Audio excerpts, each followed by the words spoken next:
We are back talking 2023 NFL Draft on the Ourlads Football Network. For the OFN today, Dave Syvertson joining me, of course, the senior draft analyst at ourlads.com, as we take a look at the AFC, all 16 teams, and how they performed in the NFL Draft. How's it going, Dave? Awesome. Looks like this is going to be our last video of the 2023 NFL Draft, right? These last team reviews, because the next thing we have coming up is going to be kind of rewinding a little further back to the 2020, maybe even the 2019 drafts, and kind of evaluating what they did after a few years. So it's crazy to have this full circle, and it's been a pleasure. It's been fun. Put a lot of content out, and hopefully you guys can go back and watch some of it. And we'll start getting ready for next year ASAP. Yes, and keep that in mind too. So just because this is kind of over, we are going to start right away. Matter of fact, we're going to be talking about Dynasty League rookies to keep an eye on for this season, obviously. So that's coming up soon. So Jared Smola from Draft Sharks, our fantasy partners, we're going to have some really good content there coming soon. We're actually putting together a Dynasty League this year with these guys, so that's going to give us an opportunity to interact a lot more, and especially with the live programming, because anytime you have a question or comment, something pertaining to Dynasty Leagues, of course, we're going to have the experts there to answer your questions. So yeah, that's going to be a lot of fun. And then our draft review guides for our lads actually will be coming out, I believe, at the end of June, correct? Yep. Yes, correct. Yep. Yeah. I already started working on mine. I know we try to get a lot of these rookie mini camps, and for example, there's a few this weekend going on. So you kind of just take some notes on those guys and see how things, where they're being put, what the coaches are saying about them. It's always good content. And then we wrap it up into one final piece in June, and they should be on your doorstep by the end of June. Yep. So, and it's not too late. It's never late to order your draft guide for 2023. Yes, this draft, because if you haven't ordered it yet, why not? Perfect time. You know where all of the players now are going. You know the teams, the destinations. So it makes it even a lot easier and maybe even a lot better to have this once you know where all the players are going, including, of course, your favorite team. So check it out at ourlads.com. We'll have a link in the description area for you to easily order the draft guide and the draft review guide, which will be coming out soon. And you also have a package deal. They still have the package deals available, correct, Dave? Yeah, absolutely. You can go on there and kind of bundle a few things together, save yourself some money in the long run. And if you really want to commit to all the content that we put out there. And so that would definitely help us out, but it would definitely save you a few bucks if you're just buying them one at a time. All right. Let's get it going. We're going to do what we did. And by the way, the NFC, of course, we did that the other day. That's available on the channel already. So check that out. We're going to be putting out soon, in a few days. We're going to start putting out the individual team reviews as well. So that's going to be 32 individual team videos that are going to be coming out from these, of course. So keep an eye on those to come out soon. And like we did with the NFC, it was alphabetical. So that's what we're going to do here, starting with the Baltimore Ravens. And the Ravens, as far as I was concerned, I thought that they had themselves, the Ravens are what they are. They usually have, one of the better drafts, especially when they draft always a little bit further down because they win and so forth, and always seem to let the board come falling down in place. Overall, I thought there were a couple of interesting things. I wasn't blown away, to be honest with you, this year, but that's okay. It's just, again, one of those situations where I think they did a pretty good job, they added some more firepower to that receiver room, which we knew was a distinct possibility with Zay Flowers. And they were able to get a quality linebacker like Trenton Simpson to maybe land in the third. Maybe that's where he should have gone, but there were some possibilities of him being a second round draft pick, something like that. I'm not sure he would have been a late first, but so maybe that was a good bargain. And then the kid Voorhees from USC, you throw out the injury and maybe he's a middle round pick. Absolutely. I mean, Voorhees without that injury, we actually talked about this leading up to the draft when we did the guards. Take the injury out of it. That was sustained at the scouting combine during a live drill, one of the position drills. he was likely a 4th or 5th round pick at worst. There were even some that considered him a day 2 pick because they viewed him as a starter in year 1, and that's usually where you go up and grab those guys. So the question was not, is he going to move down? He's going to move down because he's going to miss. I haven't really confirmed this yet, but he's got to miss all of 2023. You don't see an offensive lineman tear an ACL in March and make it back before the end of the season, right? And that's okay. Maybe absolutely okay. So the question here was, how much value would he lose draft weekend, knowing that you had to take a redshirt year? And this is not his first injury either. He's had a couple season-ending injuries from early in his career, but he was one of the most experienced linemen in the class, a guard only most likely, but someone that played a really high level of football. PFF had him graded according to their scale at a really high level. So it was, getting a guy like that in the 7th round is kind of what you're going for in round 7 anyway, regardless, right? Someone that you want to develop and maybe contribute the next year after the rookie season. So, and this guy is pro ready, technique, mentally, maturity. So, hey, rehab your knee. You have more time than you're going to need. So you're not going to spend an entire offseason before you get thrown into the mix trying to rehab that knee. You'll have 2 off seasons, this one and next one, to really learn the system. And Baltimore, according to the numbers, might have a hole at guard next year. So just kind of like an intelligent pick. And we see this, like you said, you opened up with, we see them make intelligent draft picks every single year. Whether we call it, hey, the board comes to them, or they have a really good pulse on what other teams are doing, when to trade up, when to trade down. Was there a home run pick like last year, the way what they got Kyle Hamilton and Tyler Linderbaum? Not really. But if you ask the guys in that building, they're ecstatic about their number 1 pick, Zay Flowers.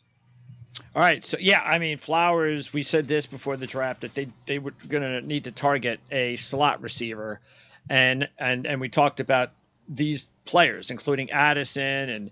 And we just went through some of the receivers, too. Matter of fact, I know that they had some visits with even Johnson from TCU. But why not Flowers? He could end up being the best of the lot.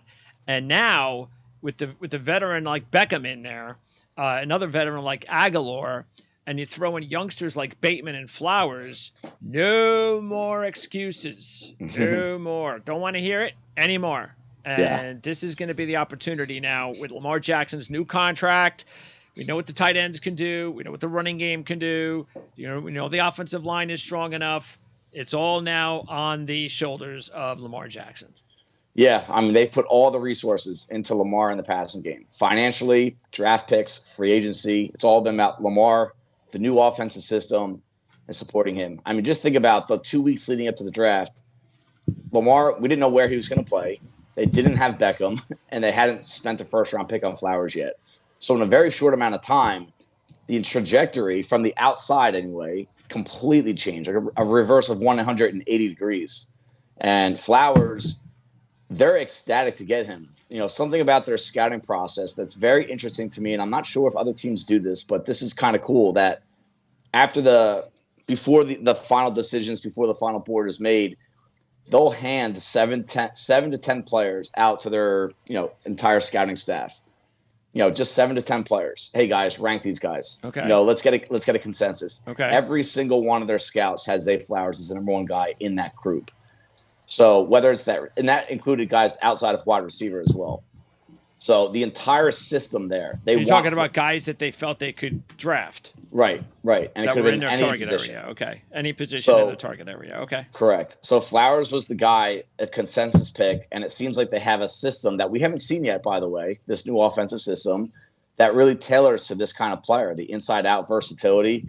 And, he's an easy kid to like off the field, easy kid to like in the locker room. And, Baltimore does it again. Now, there were other couple of needs that we targeted, and one, we talked about it with the guard position. So we opened up with Voorhees, and they also threw in another late-round draft pick. So talk about the 6th rounder. Yeah, so the name, I'll try to not butcher this. I'm just going to say it one time. I was leaving that up to you. Yeah. And then I'll call him the kid from Liberty. But Amuve Lalulu is from Oregon, highly experienced player, started 30 games, mainly a tackle at Oregon. He was a junior college transfer and tested a lot better than what I thought he would based on watching his tape. And this team has done this a few times in recent years. They take a guy that was not incredibly impressed with on tape, athletically, balanced, body control, and then he goes and blows up a workout. So he's a little bit better athlete than he is a football player at the time. And then they develop him into a quality football player. And this is kid. I mean, you take away some of the shortcomings that he had athletically on tape. He's got great size. He's got great power. He's a hardworking kid, and he's going to give them some inside-out versatility. I bet they're going to give him a shot at tackle initially, but I bet he's going to kind of settle into a seventh or eighth lineman on game day that can kind of back up in emergency spots, both inside and outside. And look, this gives them a really good opportunity with Cleveland getting the chance to be the main guy again. And if something happens, it doesn't work out, is it possible they have that guy on the roster? We just use up a sixth and a seventh. Mm-hmm. Maybe they do. They don't have to go into next year's draft spending a high draft pick on a left guard, but maybe they have it in-house. Maybe they don't. Yeah. They'll find out. Okay, mm-hmm. So the one thing, now, we were thinking they needed to add a little bit of depth along the defensive line, mm-hmm. and they did not do that. That is something that I think was the only spot that they did not improve upon. But we also said that they needed some edge depth, pass rush edge depth. And the one guy that they brought in, only one, was the kid Tavius Robinson.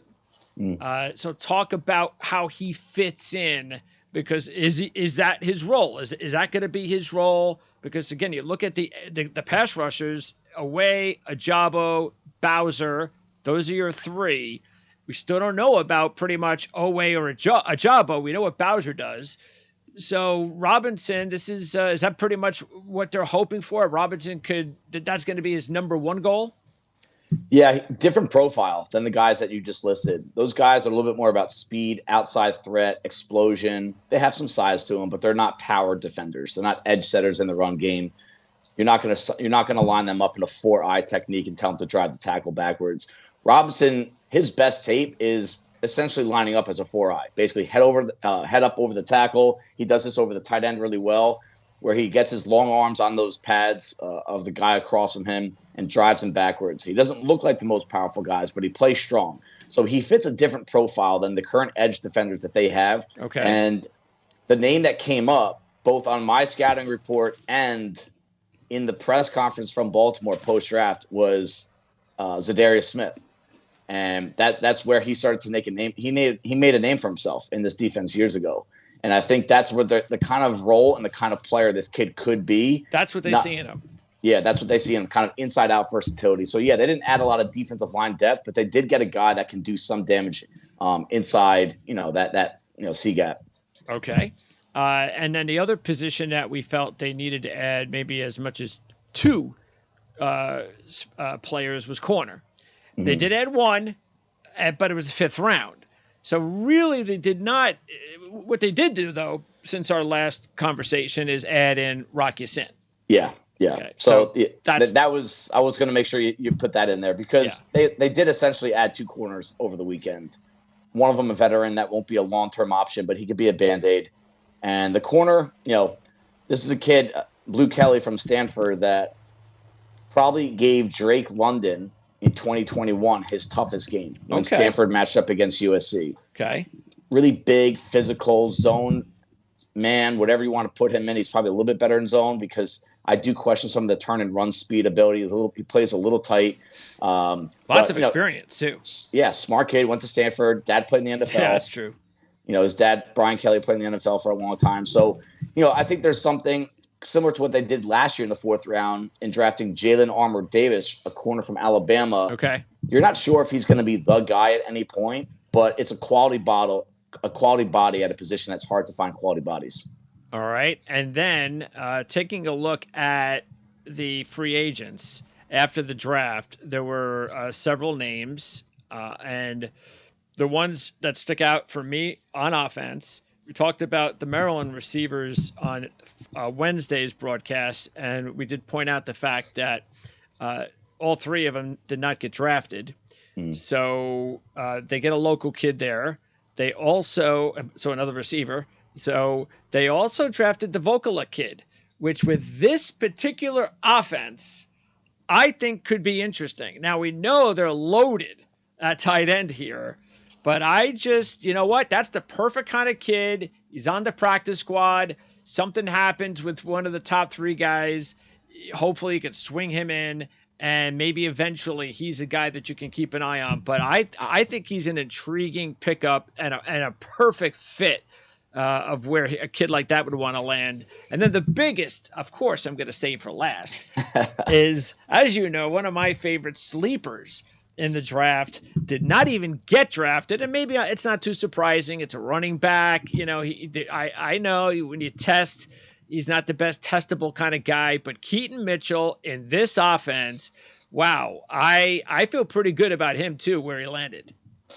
You have to, it doesn't have to change the colors of his workout gear either. Too. Yeah. Right. He's going from purple to purple, but we talked about him at good length, and I originally had a day 3 grade on him. A scout that I worked with told me that I should be putting a round 3 or round 4 grade on him, just based on production and skill set. Then the combine rolls around, and you start hitting some metrics that, like I've said in the past, some teams are just going to cross you off the board. Yep. No matter how much they like your tape. If you don't hit certain minimums, they won't be there. And especially running backs. Especially a guy that he is a good receiver, but I wouldn't label him a great receiver. I just thought he was above average there. So, and like you said, the position value of the running back, there's a lot of things that just simply went against him. But by no means is this a bad player. And I do think there's a spot on an NFL roster for a kid like this. And we haven't seen this new offense yet under Todd Monken, but you can really look back at some of the offenses that he has run, both in the NFL and college. There's a spot for a Keaton Mitchell. So if he goes out there and presses during training camp, he's got a very good shot. The name that jumps out to me from an undrafted free agency perspective is the guard, Tayshawn Manning from Kentucky. This is a kid that when I make my top 150 going into a season, we work on this. I start working on this soon for next year. They're not the most accurate, right? Because there's not a lot of tape study behind it. But he was in it for a long time.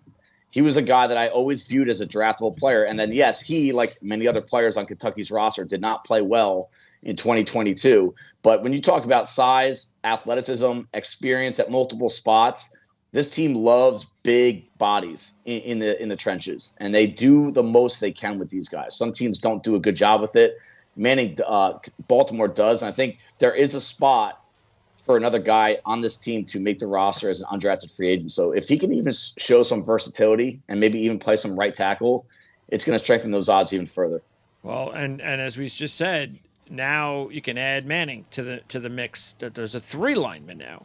Potentially that they will have a shot at replacing Cleveland before next year's draft if Ben Cleveland does not solidify that spot. By the way, just look it up. A 6-year career. It's a lot of experience between 2 SEC programs. Mm-hmm. And he also had that, what did he have? Some sort of cancer issue? Yeah, I believe it was a melanoma type. So, cancer survivor. That was in high school, though, right?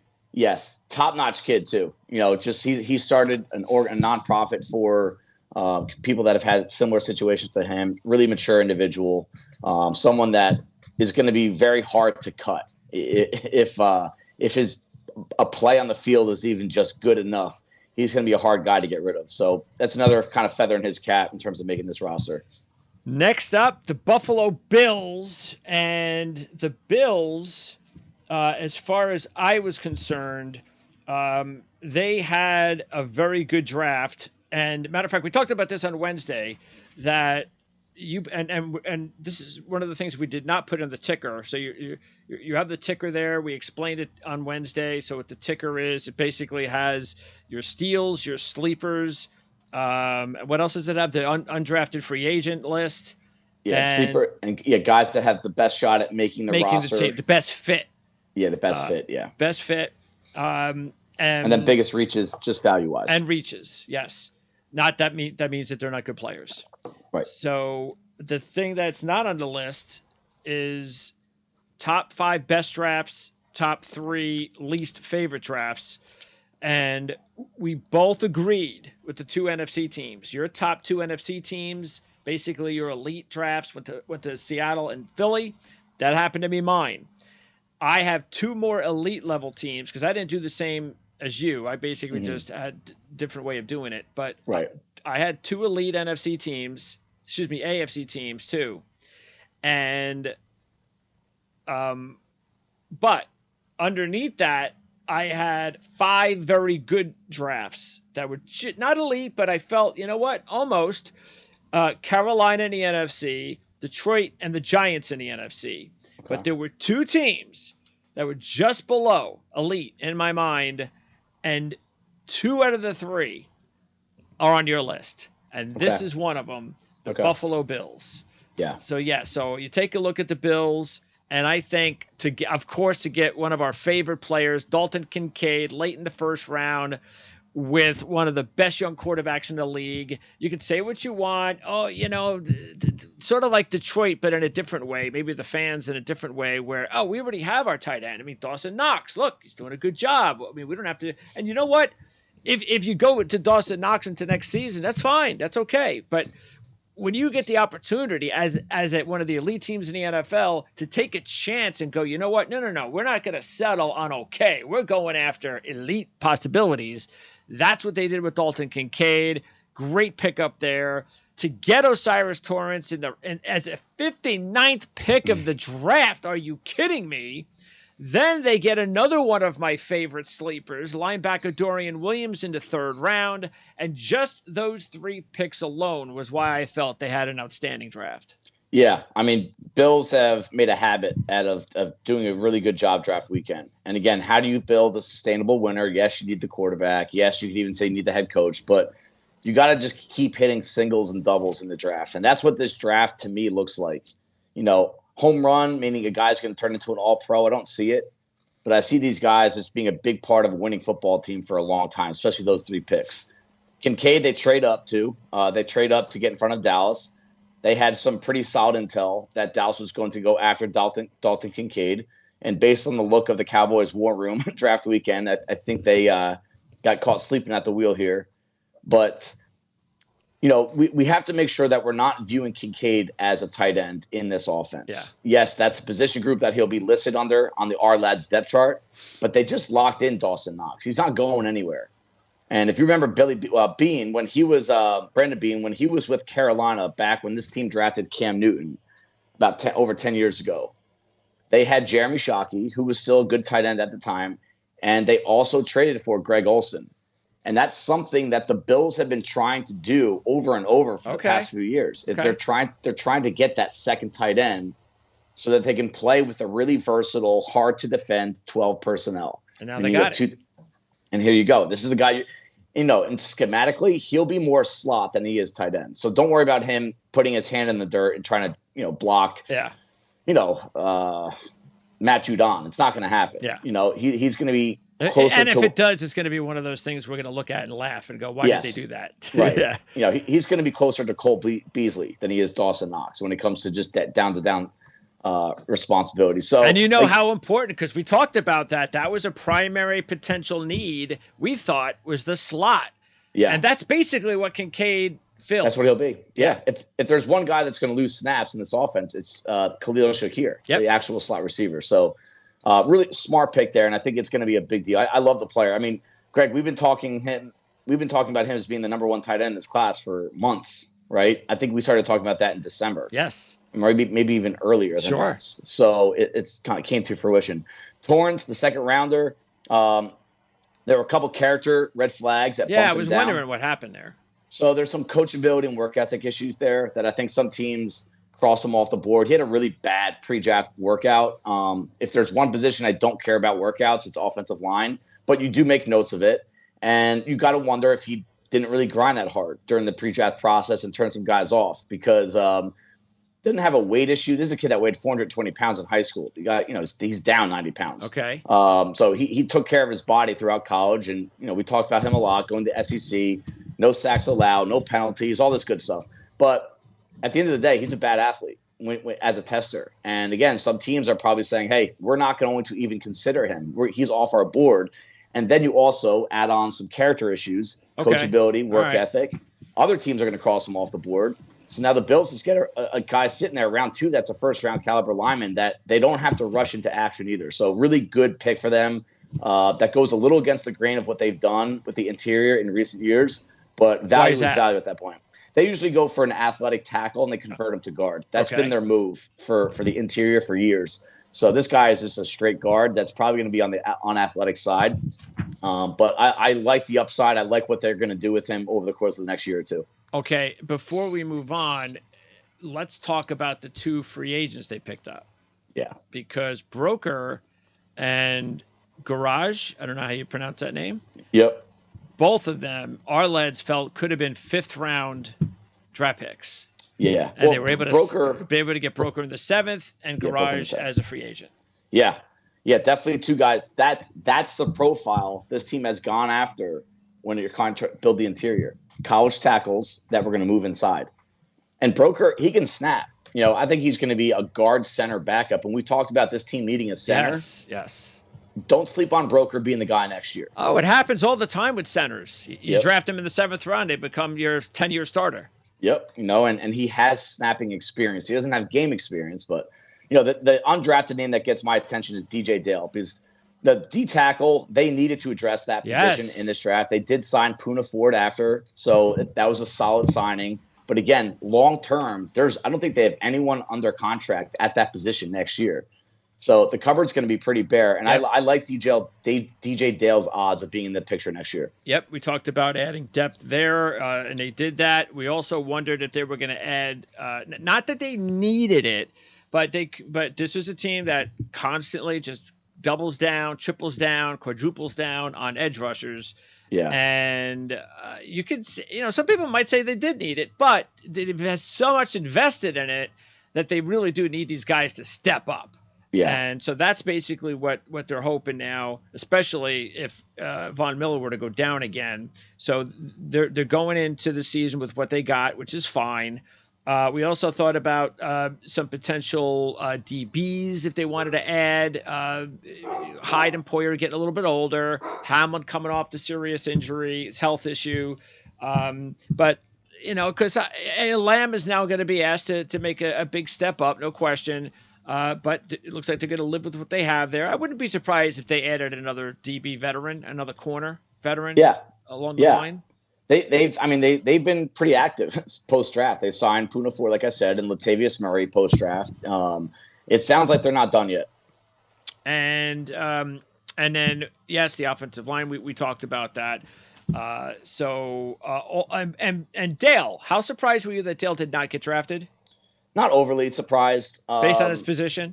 Basic position, doesn't really offer much as a pass rusher. Physically, you're not seeing a lot of traits. You're just seeing a quality football player from a quality program that is probably topped out in terms of potential. So you know what you're getting. I think he's a great undrafted free agent because he could be someone that can come in and play that role right away. But in terms of where he goes from here, I don't believe you're going to see much better than what you're getting right now. And how will Shorter and my boy Dorian Williams fit in? Shorter's going to be a core special teamer right away.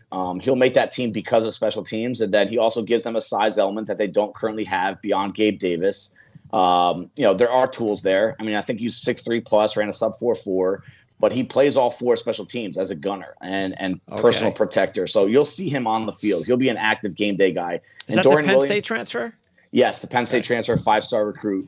And Dorian, I think this kid, he's going to be the eventual Mike. Not this year. They're not going to move Milano. That kid is a weak side linebacker that can be, you can make a case he's an all-pro at that spot. You don't want to move him. You want to keep him there. But Dorian Williams, moving him, who's already in raw linebacker, to put him at the Mike linebacker spot, green dot, a lot of responsibilities, have to play with instincts. I don't see him leapfrogging someone like Bernard, Dotson, Spector, even Klein. He's much more talented than those guys. But I believe it's going to be a slower ride, maybe he's in the picture for 2024, similar to the Ravens with Trenton Simpson. Like, let these guys sit for a year. We'll find certain packages that we could use him in, but don't expect much out of him as a rookie. Okay, let's talk about the Cincinnati Bengals. And I thought the Bengals draft overall was good. You take a look at the highs and lows. Miles Murphy, look, we had no idea what Miles Murphy was going to go. Could have been a top 15 pick, or it could have been exactly where he ended up. And so that's a good get for Cincinnati to have Miles Murphy at 28 overall. And they added some nice talent. They added DJ Turner, Jordan Battle. And so those two guys, they add to their secondary. We talked a lot about Charlie Jones and the need for the Bengals to add another key receiver in that group, and they've got him, hopefully.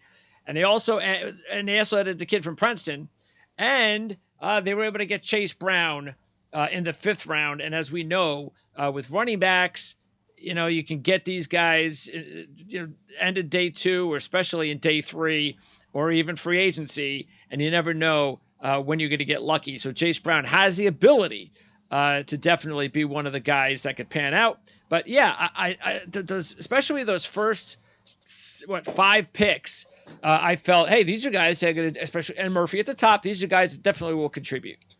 Yeah, I mean, they're 4 deep at the end right now. You have your starters in Hubbard and Hendrickson, good starting pair. Joseph Osai really started to break out towards the end of last year. Yes. I know the penalty in the Kansas City playoff game is kind of like a blip on the radar, but overall he was playing quality football. Now they have Miles Murphy. So that's a nice, if he works out, that's a really good 4-man front. I still think they're weak inside though. To me, DJ Reader, BJ Hill, solid players, but you'd rather have someone a little bit better in front of them. Yep. And then the depth behind them is really weak. Yep. It did sound like they were looking at D-tackle. It just didn't work out. They didn't have a lot of bullets to try to trade up with. So, they kind of double dipped on the secondary. Their first 3 picks in this draft were on defense, right? And 2 of those were on the secondary. Last year, they used a first and a second in the secondary. So you can kind of see where this team is kind of trending towards in terms of investing talent, investing resources. And, is that going to work out? Do you see these guys being the difference makers when you face off against Patrick Mahomes and Josh Allen, Lamar Jackson, even in the playoffs? So I don't think the draft went the way that they wanted it to go, but the players they got, it kind of does fit into what they currently have. So instead of them strengthening the weaknesses on that roster, they kind of just put more resources into where they were already strong, if that makes sense. Yeah, and look, we know that they needed, you're moving on from the 2 veteran safeties, and Hill pretty much redshirted last year. Right. Now you bring in Nick Scott, doesn't have all the great stats and looks like, wow, this guy, big addition. No, but Bengals must feel is an excellent fit somehow. And then just in case, you add in Jordan Battle. So now, and what you like about it, again, this is what the Bengals have to do. This is what the Bengals like to do. It's about drafting. You draft, you develop these players, and now they've got a bunch of nice young players to develop. We talked about Cam Taylor-Britt and how he did a successful first rookie season. What about DJ Ivey and DJ Turner? I know they're completely different, 2nd round, 7th round, but starting with Turner, what's his ceiling? I mean, athletically, he's as good as it gets. And this is a position you have to be overly athletic. This is the position that those numbers that he put up, at the 40 and some of the historic numbers that he has, 3-cone, short shuttle, they matter a lot. And if he can, you look at his tape, there's enough quality tape there to say this kid knows what he's doing. My question with him is, where are you putting him? Are you putting him outside? Are you putting him in the slot? I do think he could do both. My question is how much impact he can make at the point of attack. Can he jam a receiver, prevent them from getting off the line well enough?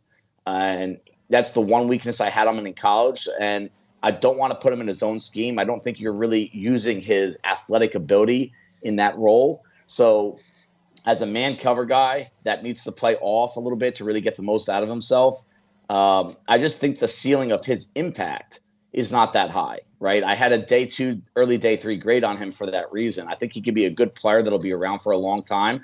He could protect the top of the defense a little bit, but in terms of, but I will say the one positive here, he adds a skill set that a lot of these other corners don't have. So, and they have a really good defensive line running the show there. They know how to coach football there in Cincinnati on the defensive side of the ball. So I trust that they can use his strengths to balance out what they currently have at that group. Okay. And Ivy, is he just a special teamer, or is he somebody to keep an eye on? They brought him in for a 30 visit. There's a lot of interest there. Tools rich. His best tape, you can make the case that is just up there with Stevenson, the corner that got drafted by Chicago much earlier in the draft. But he's just a really inconsistent player, lacks feel, lacks consistent impact, lacks technique work. So they'll probably stash him on the practice squad or on the back end of the roster, let him play some specials as a gunner. Has the speed to make an impact there, but he's more of a long-term project type.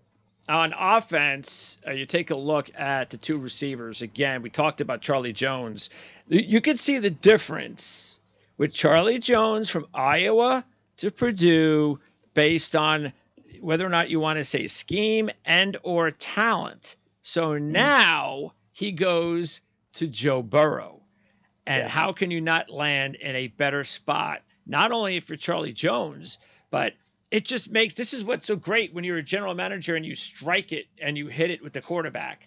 Now you can kind of put guys in there that, yeah, you know what, if he was on this team, he'd be just okay, but you put him with my guy, and he could be that much more of a difference maker. So great spot for the Bengals. They needed depth. They got it. And they also used up a 6th-round draft pick there as well. Yeah. Jones is your safety net. He's going to be a player. He doesn't have the ceiling as the kid from Princeton, but inside-out versatility, comes from a pro-style offense, which does matter. Also brings a lot of punt return value. So there's just a lot of boxes that Jones can check, right? He's going to back up inside and outside right away. So if someone goes down, he will be the guy. I bet he's the number 4 receiver by the midway point through the season, if not earlier. Well, he's battling Trenton Irwin. So right. Yeah, honestly. So that path is going to be pretty easy and also adds punt return value. And so I love the pick. I love the fit. And I think it gives them the option that if they want to let Boyd walk in free agency or cut him loose at some point, he can easily be the guy to fill in that role, and they don't go back one bit. The kid from Princeton, the physical package there is so special. And this is what you do day 3, especially late day 3, is you find the best tools out there. And, I don't want to say you hope, but that's what you want to develop over the course of a year or two. You're not really counting on him to contribute right away. But the tools he has, other than Jamar Chase, there's not a receiver on this team that has the tools that this kid does. So if he can learn under these guys, you could develop them and insert them into the offense next year or the year after, great value. Right. And I love the punter pick in the 6th round. I think Brad Robbins was I thought he was my number 1 punter in the class. And I think that he could be the guy that's going to, help them win the field position battle, which for a team like this, late in the year, it's going to matter. Okay. So on the punter situation, though, what is it about Drew Chrisman that, shouldn't this be a situation where if you're another team in the NFL and you see this, that you're going, oh, okay, I need a young punter. I'm about to get one? Yeah. And the question is, do you want to beat everyone else to the chase and give a future 7 for him? Why not? Which is probably, or do you want to wait and maybe do some, talking with the agent about, hey, if and when this kid gets cut, you have to imagine he's going to get cut at some point after training camp when they cut down the rosters.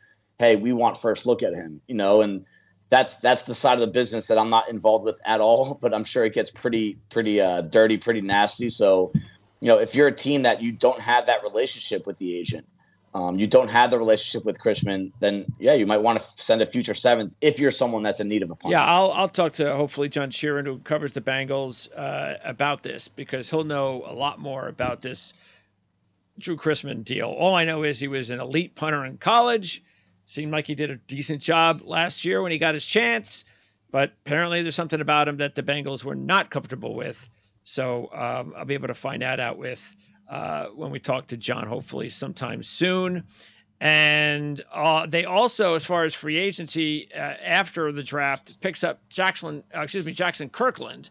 And we know he has a lot of experience and played really, solid college football. A player that a couple of years ago people thought could have been a late 1st-round draft pick. But, there've been a lot of issues since then, including the injuries. So to get him as a free agent, hey, why not? Yeah, really good pickup there on a team that I think there's going to be a spot for someone to come out of nowhere. And, they right now they roll 8 or 9 deep. La'el Collins, not really sure what they're going to do with him long term, but there's a spot for him on that roster that I think he can beat a couple of these guys out. Max Sharping being, the one that I'm really looking at right now that I think he can beat out. Undrafted, I love two of the guys they had defensively. Devontae Maxwell from Chattanooga Okay. on a team that we talked about. They need interior disruptors, and I think he'll be right up there with some of the best on that group, Okay. in terms of the depth chart. And keep an eye on Shaka Hayward, linebacker from Duke. I had a draftable grade on him. Thought that he could have been a 5th-round pick in the draft. And, it is a little bit of a crowded group, and they don't play a ton of football with more than 2 linebackers on the field. But when you're talking about the talent, versatility, what he could do on special teams, he's going to make a name for himself. Yeah, it's interesting because we were talking when we went over the draft, we were talking about how, believe it or not, Cincinnati, with all their problems on the offensive line, it is not a big need. And I'm positive there were tons of analysts and fans that were thinking, well, what's your top 3 needs? Well, you definitely offensive line's one of them. Well, no, it really wasn't. They have some good depth there now, and they did not. I mean, pretty much Kirkland was it. So we'll find out what happens, and especially if Jonah Williams hangs on, that's the last big deal. Because if they lose him in any way, you would think that they're going to have to find another at least solid backup guy to Collins. All right. Yep. Let's talk about the Cleveland Browns. And Cleveland, just like Cincinnati, and of course you got to throw in the Watson trade and all that because of where they drafted. But I think considering they did not have a pick until 74, I actually think they did a pretty decent job because we talked about the talent of Cedric Tillman at Tennessee. He could end up being one of the better receivers in this draft class if all goes well, especially now that he has Deshaun Watson throwing for him. You got the defensive tackle from Baylor. So we know that he's a talent. He could help out in the rotation, which is something Cleveland desperately needs. And when you are an offensive lineman and you get drafted to Cleveland and one of the best offensive line coaches in the game and Bill Callahan, and you have talent like both kids from Ohio State, especially Dewan Jones in round 4, you're going to have that much better of a shot to stick. And I really like those 2 picks as well. I mean, who doesn't like the pick at Ohio State with round 6? Because a lot of people thought that was a kid that could have gone as high as the 3rd round. Yep. Yeah, there was a medical that popped up on him. So I think a few teams crossed him off the board. In honestly, a group, I also think what hurt Whippler, there were a lot of good centers in this draft. In a normal year, I think he gets picked a little bit higher than this. But the medical in combination with the strong center class bumped him down. But for Cleveland, if this kid pans out, he could be a starting center this year, so to get that in 6th round, which again, like we said this before, a lot of teams, that's where they get their centers, rounds 5, 6, 7, undrafted free agency. But like you said, this team, they had to add to the trenches, right? Perion Winfrey, this went a little under the radar, but he got arrested leading up to the draft. I think it was 2 or 3 weeks before, and it was causing a bodily injury to a woman. And that kind of stuff in the league, I mean, you have to think there's going to be a suspension coming at some point. And, and they already had depth issues to begin with. Right. And I don't think this dictated the draft at all, but it just kind of strengthened the notion that Ika pick in round 3, towards the end of round 3, kind of solidifies the fact that was a really good selection, right? And 3 of their first 4 picks were in the trenches, right? They got Tillman, and then they go D-line, O-line, D-line. So you knew, and we knew leading up to the draft, that this is where they were weakest. And this is what's been killing them late in the season. So now you have Deshaun Watson coming off of some football for the first time in a while.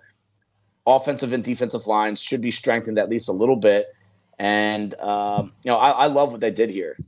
Dewan Jones, I believe, will be the kind of like the make or break for the draft class. When we talk about this draft class 3 years from now, it's going to be, what did this kid turn into? Because like you said, if there's one offensive line coach that I want to work with a player like this, it's Callahan. The other one would be the guy from Philadelphia. And ironically, in the Cleveland press conference, the name that came up when Dewan Jones was being discussed was the left tackle, Jordan Mailata, the rugby player that came in. Unbelievable size, speed, movement ability, unbelievably raw, though, and it took him a while, but now he's a Pro Bowl caliber left tackle. Dewan Jones, they called him a human orca, a human Goliath, right? But he's going to be a work in progress, a lump of clay that needs to be molded, and he will not see the field this year. I think he's going to be a 2-year project. And he could end up, if it works out, he could end up maybe even their starting left tackle because He could. Jedrick Willis has got to get going. Yeah. So this is I think this is a knock. They're not going to get rid of Conklin. That organization loves Conklin. So DeJuan Jones, yes, he played right tackle in college, but the size and movement trace that he has, we've almost never seen it before. So if Callahan can have him do an Orlando Brown type transformation where, hey, the movement doesn't always look pretty, but once you understand, like Trent Brown almost from New England, if you know how to really use your size, you're not going to get beat. It's because you're never going to lose ground against a bull rush, and all you have to do is get to a certain point in pass protection because nobody can get around you and your wide wingspan. So that's going to be a really interesting situation to follow. Okay, and on the other side, regarding especially pass rushing, because we talked about that besides definitely needing some depth at defensive tackle, they needed more depth at edge rush because you can't rely on Myles Garrett to do everything all the time. Right. And so they add Isaiah McGuire in the 4th round, and they also signed Lonnie Phelps, who was a draftable player. So, so talk about especially McGuire. Can he make an impact right away? He can, and partially it's the situation that's in front of him. I think he could be the second best defensive end on that team by the end of the year. He has the NFL body. He has the NFL power. And what you love the most about his pass rush repertoire, he has that hard to find, but you know it when you see it, slipperiness. Okay. He knows how to get by blockers. He knows how to miss their hands, right? And he's not the bendiest guy. He's not the quickest guy in the world, but he knows what he's doing, and he combines that with great size, great power, great reach.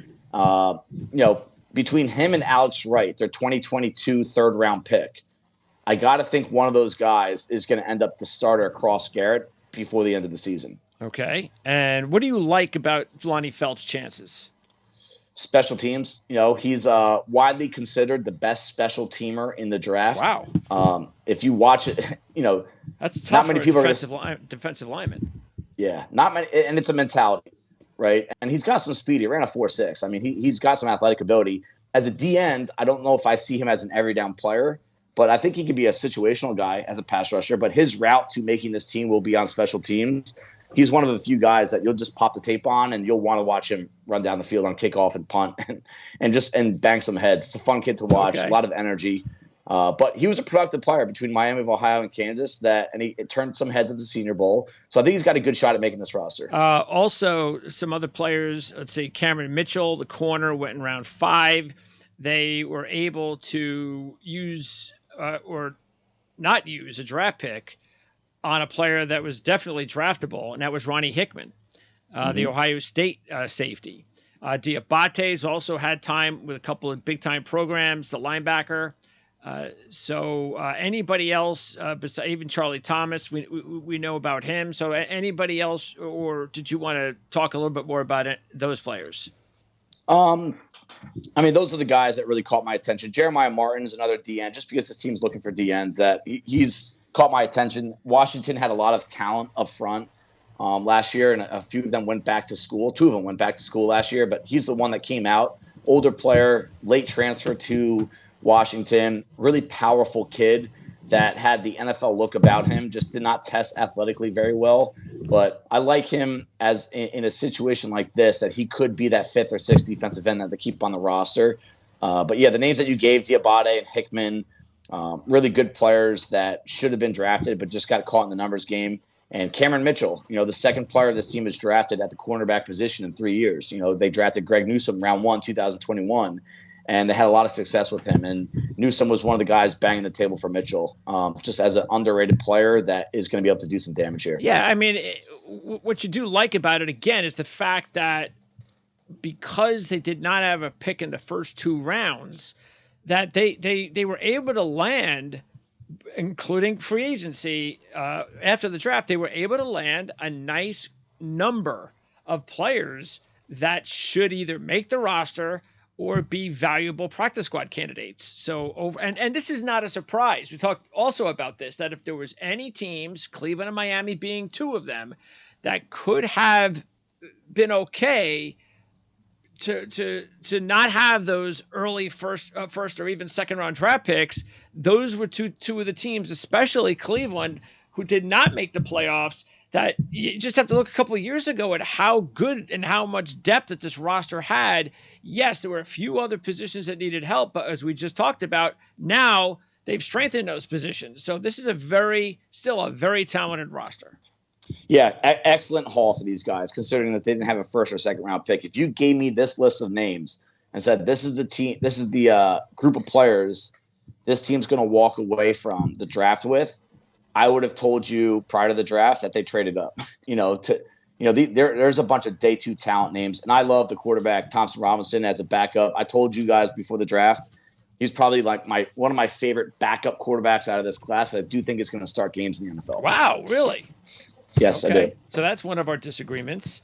Yep. But you know what? It all does depend on, as usual, for the quarterback position, where they get drafted, who's coaching, what kind of program are they under, and he's in a good spot because you have Deshaun Watson there, and there's not going to be a rush. But what you like is that he's going to feel like I've got the ability now to be the long-term number 2 guy to Deshaun Watson, and that is something that every team needs. So absolutely, Tyrod Taylor type. Yep. All right. Now the Denver Broncos are next, and unfortunately, I didn't put them like Cleveland or Miami as teams that could be okay with not having a first-round draft pick. Not that they're bereft of talent. This is still a team that, now that they have a credible head coach with Super Bowl experience, that if they can get the quarterback fixed, they are going to be a dangerous team. So what did they do in the draft to improve themselves? Well, again, I think the only reason I didn't put them maybe a little bit higher was because of just the numbers. They only had 5 of the picks. And the Russell Wilson trade hasn't really panned out so far. Sometimes you go, all right, well, you got to put the trade in, and that's a good thing, but we don't know if this is a good thing now. Anyway, but you take a look at the players, and I think that they landed 5 guys. Who knows? Maybe even their 7th round center. We talked about 7th round centers, and this team needs a center. So we talked about that these guys could all contribute. And they landed one of my favorite hybrids in the 6th round. Shocked that J.L. Skinner. Not shocked. I shouldn't say that, because I know teams probably looked at him as a tweener. I get it. But still, to get a talent like that in the 6th round, I thought that was pretty cool. So, yeah, I think the players they got for this team, they should definitely contribute. Yeah, and they also – this didn't get put out there that much, too. They also traded for Adam Troutman, the tight end from New Orleans, during the draft. They traded 195 overall to New Orleans. So, you see, got to put that a part of it. Yep. That's a part of it, because he has experience with Sean Payton in New Orleans. And, this team was looking for a second tight end to kind of complement Dolchik, who's more of what we talked about with Kincaid when we talked about the Bills. He's a slot. You don't want him in the line. So they were looking for another tight end there, and they got him with the 6th round pick. Yes. And, so I'll start off with Skinner. I mean, this is a team that Kareem Jackson, 35 years old, he's still a free agent. It sounds like they're still talking to him about potentially coming back in a very specific backup role. Stearns has a hip injury last year. He needed surgery. He might be starting the season on the PUP list. Skinner tore his pec in February, so I do think that's going to be part of why he fell a little bit. Okay. He'll probably be ready for preseason action, but you never know. Those can heal a little bit slower than others. But my guess is he'll be ready. But I bring that up. The door's open for him to be someone that we talk about throughout the fall, as someone that is providing day 3 value to a team in the NFL. And he, like you said, he's got a very unique blend of talent and skills. And, they're in the AFC West. Any team in the AFC, you're going through Kansas City for trying to make some noise there. And no one knows how to defend Travis Kelce yet. And I brought up prior to the draft, it's got to be someone like this. Skinner, interesting. Julius Brents, that the Indianapolis Colts drafted. Someone that is athletic enough, but long enough and physical enough. And Skinner might not be the, heaviest guy in the world. He's a little lean, little skinny, but he's a physical dude, plays the ball exceptionally well. And I believe that's where this pick kind of was geared towards. A, good value because of the injury. B, there's some issues in that secondary at safety next to Justin Simmons. And they need to find a way to beat Travis Kelce. And I think this is going to be the route that they're going to take. So that was really good value, like you said, with Adam between Troutman, Forsythe, and Skinner, day 3. Day 2, Marvin Mims, they traded up for him. I think it was 5 spots. They love the character, A-plus worker. But really what they did here is they got a true downfield threat that has elite ball tracking skills, sub 4.4 speed to complement what they have. And if he pans out, this wide receiver room is going to be dangerous between Jeudy, Sutton, and Mims. And it's also an insurance policy. For sure. So, if they trade if they trade one of those guys away. Yeah. And Patrick's got to come back from his injury. Hamler's always injured. But yeah, look, the only reason why I would be questionable about taking Mims in that spot is because I look at I felt one of their biggest needs, and unless they believe Sanders is going to be part of their edge rushing group, they did not add there at all. Mm-hmm. And they're relying on what they have. And they're also relying on some of the younger players to take big steps this year. So that's where I was that's why I'm saying maybe if there was an edge rusher available where they picked Mims, but who knows? Maybe on their board they would have, but maybe the specific guy just wasn't there. So we're going to be true to our board. Yeah, I was thinking the same thing draft weekend, but that market, it kind of started to fall apart on them a little bit. The edge rusher group, and just a few picks after Mims was taken. I mean, I believe it was only 4 or 5 spots after Mims was taken. They did take Sanders, but before Mims came off the board, I think that you saw a couple of edge defending guys just weren't there. Maybe we thought Keon White was going to be there. Maybe we thought that Tui Pelutu was going to be there for USC, and they just weren't. Yeah. And they're going to run a new scheme this year, so we're not really completely sure what it's going to look like. But I got to imagine Drew Sanders is a part of that discussion. Also, by the way, where do you think Sanders in this defense? How do you think he fits in? And also Baron Browning, because we still don't know how he fits. Yeah, I mean, Browning, I think those guys, Browning is a former inside linebacker that started to show a little bit on the outside, and they have Benito and Randy Gregory, as if we want to call him reliable or not, he's slated to be the starter there. So you could make a case. Actually, you want to call him unreliable or not? Yes. It's a better way of putting it. I would. Yeah. I would call him unreliable. Yeah. Maybe Drew Sanders is that security blanket that if he doesn't pan out, Drew Sanders can be that guy. At the very least, it gives him nice options, versatility options with Browning and Sanders. I think that's where Sanders, the pick came from, really, was that you don't know what you're going to do with him yet. His best tape is as an outside pass rusher, but he did get his feet wet in 2022 in Arkansas off the ball, and he played well enough. So I think that that's going to be probably their objective number one between now and week 1 is to really figure out what they're doing inside outside linebacker. And they did not add another defensive lineman to this group except Mustipher after the draft. Nothing wrong with adding Mustipher. That's a nice pickup because you've got a couple of veterans in front of them. Decent veterans, solid veterans, but that's it. To add another guy like that, especially the type of position he plays, that will hopefully pay off as a good rotational guy down the way. But they didn't add someone opposite Zach Allen that So Awuzurike really does need to take the step up next year for sure. Yeah, unless they believe Henningsen is going to. I liked Awuzurike coming out of Iowa State, and he flashed. Remember, I keep track of all the rookies every year. And he started to flash late in the year. So, and he brings a lot of versatility to the table. He can play a nose tackle. He's big and wide enough, but I like him as eventually being the DN that lines up across from Zach Allen. And then we also talked about the potential need to add a corner and possibly even their 2024 slot corner. And they took Riley Moss in round 3. So how does he fit with this team? They traded a future pick. They traded a future third for him. And for this team, that might be a pretty high pick. So that kind of goes to show you what they think about Riley Moss. And I agree with them. I thought he was one of the top 7-8 corners in this class, especially if you're going to use him as a versatile inside-out type. So I love the pick. I love what he can offer this defense. And, when you have a corner like Surtain on one side, it gives you so many options in terms of how you're going to defend the other half of the field.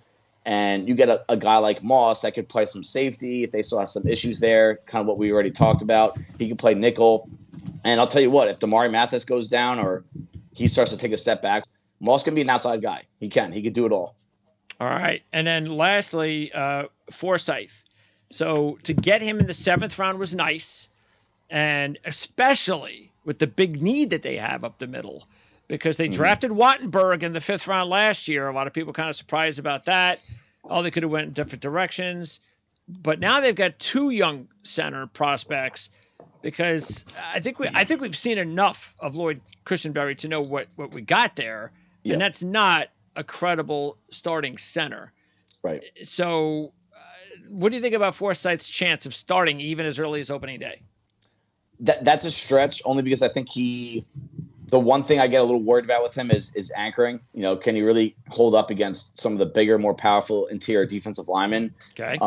He's a guy that I just said, hey, he needs a year. I think he's got the same upside as some of these other guys that were drafted higher than him. Okay. To be a starter. I just don't see it being an immediate day one starting cut. But he's as experienced as it gets, and everyone that you talk to said he's as one of the smartest linemen they've ever worked with in the pre-draft process. So maybe you work with that. The brain matters at center, and you can make up for a lot of physical shortcomings if you have a guy that's in there that plays really smart. All right. Now, by the way, were there any other free agents that they signed that we should keep an eye on? Thomas Nkoum, outside linebacker from Central Michigan, because of what we already talked about, the instability, how unsure we are, how they're going to approach that spot on this roster. He was a Senior Bowl invite that a lot of people thought could be a really good power pass rusher from the outside. Okay. So, in a group that lacks size and power, he kind of has a standout trait there that might be hard to ignore. All right. I said this on Wednesday, that out of all, because we talked about that, and we've already started off this on this show, that we agreed with Philly and Seattle as our elite teams, elite drafts. We've already started this AFC off with Buffalo as a very good, and that's equal to Buffalo being one of your top 5 best drafts. We now come to the part, as I mentioned on Wednesday, where we completely disagree with this next team and their draft. This is one of your least favorite drafts, and it is one of my elite drafts. All right. The Houston Texans. And I could see the difference. I don't understand, and I have no idea what you're going to say, but I have an idea, and I don't completely disagree with where you're going to come from. For me, okay, and we talked about this before, I'm looking at what you got. What do we got in this draft? What do we got? And I got my franchise quarterback and my franchise edge rusher in the same draft, and then throw in the fact that you're now, again, I understand that Scruggs going 62, bit of a reach, but does he become their starting center for the next 10 years? I don't know. I mean, he better. We talked about and then they also added Patterson too, maybe as an insurance policy. But we also talked about maybe adding some receivers. Now, I know that you didn't feel like they needed to as much as I did. And maybe this is also part of it, because we even talked about the possibility, by the way, of Tank Dell going to Houston. Yeah. And that's exactly where he went. Right down the road. Throw in Hutchinson in round 6, which I was hoping the Jets were going to pick him up because he was available. Later on, didn't realize, of course, that maybe I should have, that they were going to hold that spot for Randall Cobb, but which I think is a mistake over Hutchinson. But I just really liked the draft because I liked not just the fact that, like I said at the beginning, that you get your quarterback and you get your edge rusher, but when I'm just looking at names and positions, I think they'll add a lot of guys that are going to contribute for this football team. Yeah, and you're not wrong, right? If they get their franchise quarterbacks, meaning if CJ Stroud is signing a second contract with this team 4 to 5 years from now, and so is Will Anderson, meaning that they played quality football, they're one of the best players in their position 4 or 5 years from now, they deserve this big payday. it's hard to look at this draft and say it's a bad job. But to me, the other, 6 or 7 picks that they had, they left a lot of value on the table. This was more about what they could have done had they not traded up. Trust me, Will Anderson, I had as one of the 2 elite players in this class. He definitely deserved a trade up. But the price in which it took for them to move up there was by far the biggest overpay of all the drafts in a record-setting draft weekend with the amount of trades that we saw. This was by far the biggest overpay. And, this had DeMeco Ryans saying, hey, I need my Bosa, my version of Bosa, coming from San Fran to Houston. So do whatever you have to get him. Do whatever you have to do. And I'm a value guy, and I don't believe in just saying one guy that you fell in love with. And Will Anderson, to me, is a guy that you fall in love with in interviews and you dream of what he could be. And trust me, my grade says he's going to be a really good player too, maybe even all-pro.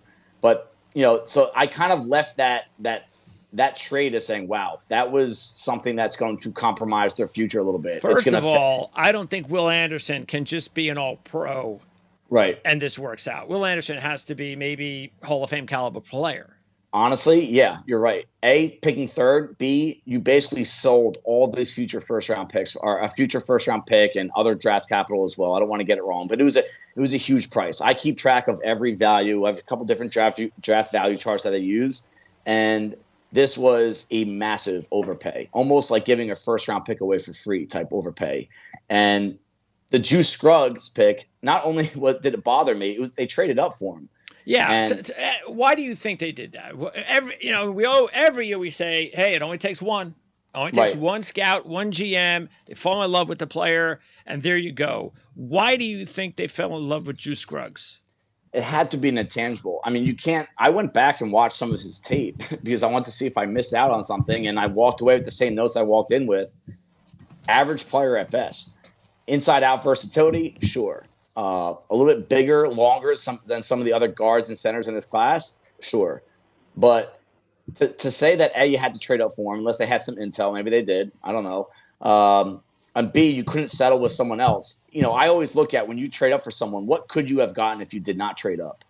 And I view that with the Will Anderson trade. I view that with the Juice Scruggs trade. Who was available? Because once Schmitz and Tittman left, now of course the kid from Ohio State they could have grabbed definitely. Yeah, at any point in the draft. Yeah, and the kid from Michigan. Yes, I like Oluwatimi a little bit better than him. I mean, and I like they got Patterson by the way in the 6th round. Right. Who exactly? Who was potentially a better overall prospect. Jake Andrews goes just a few picks later. Okay.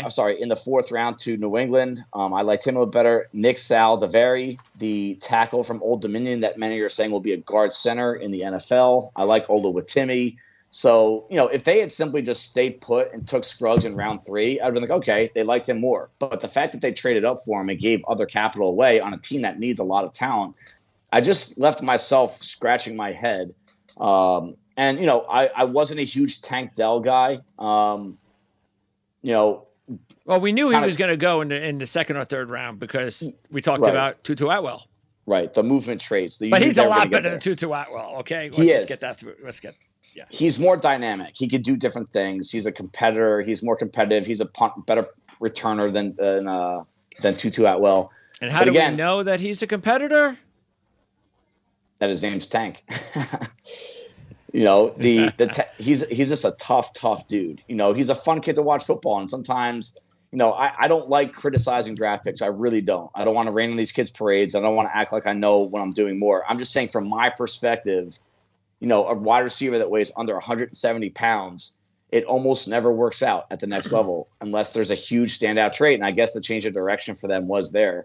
But I did like the back half of their draft. I thought it was decent. I love the linebacker that they got from Alabama, Tioto.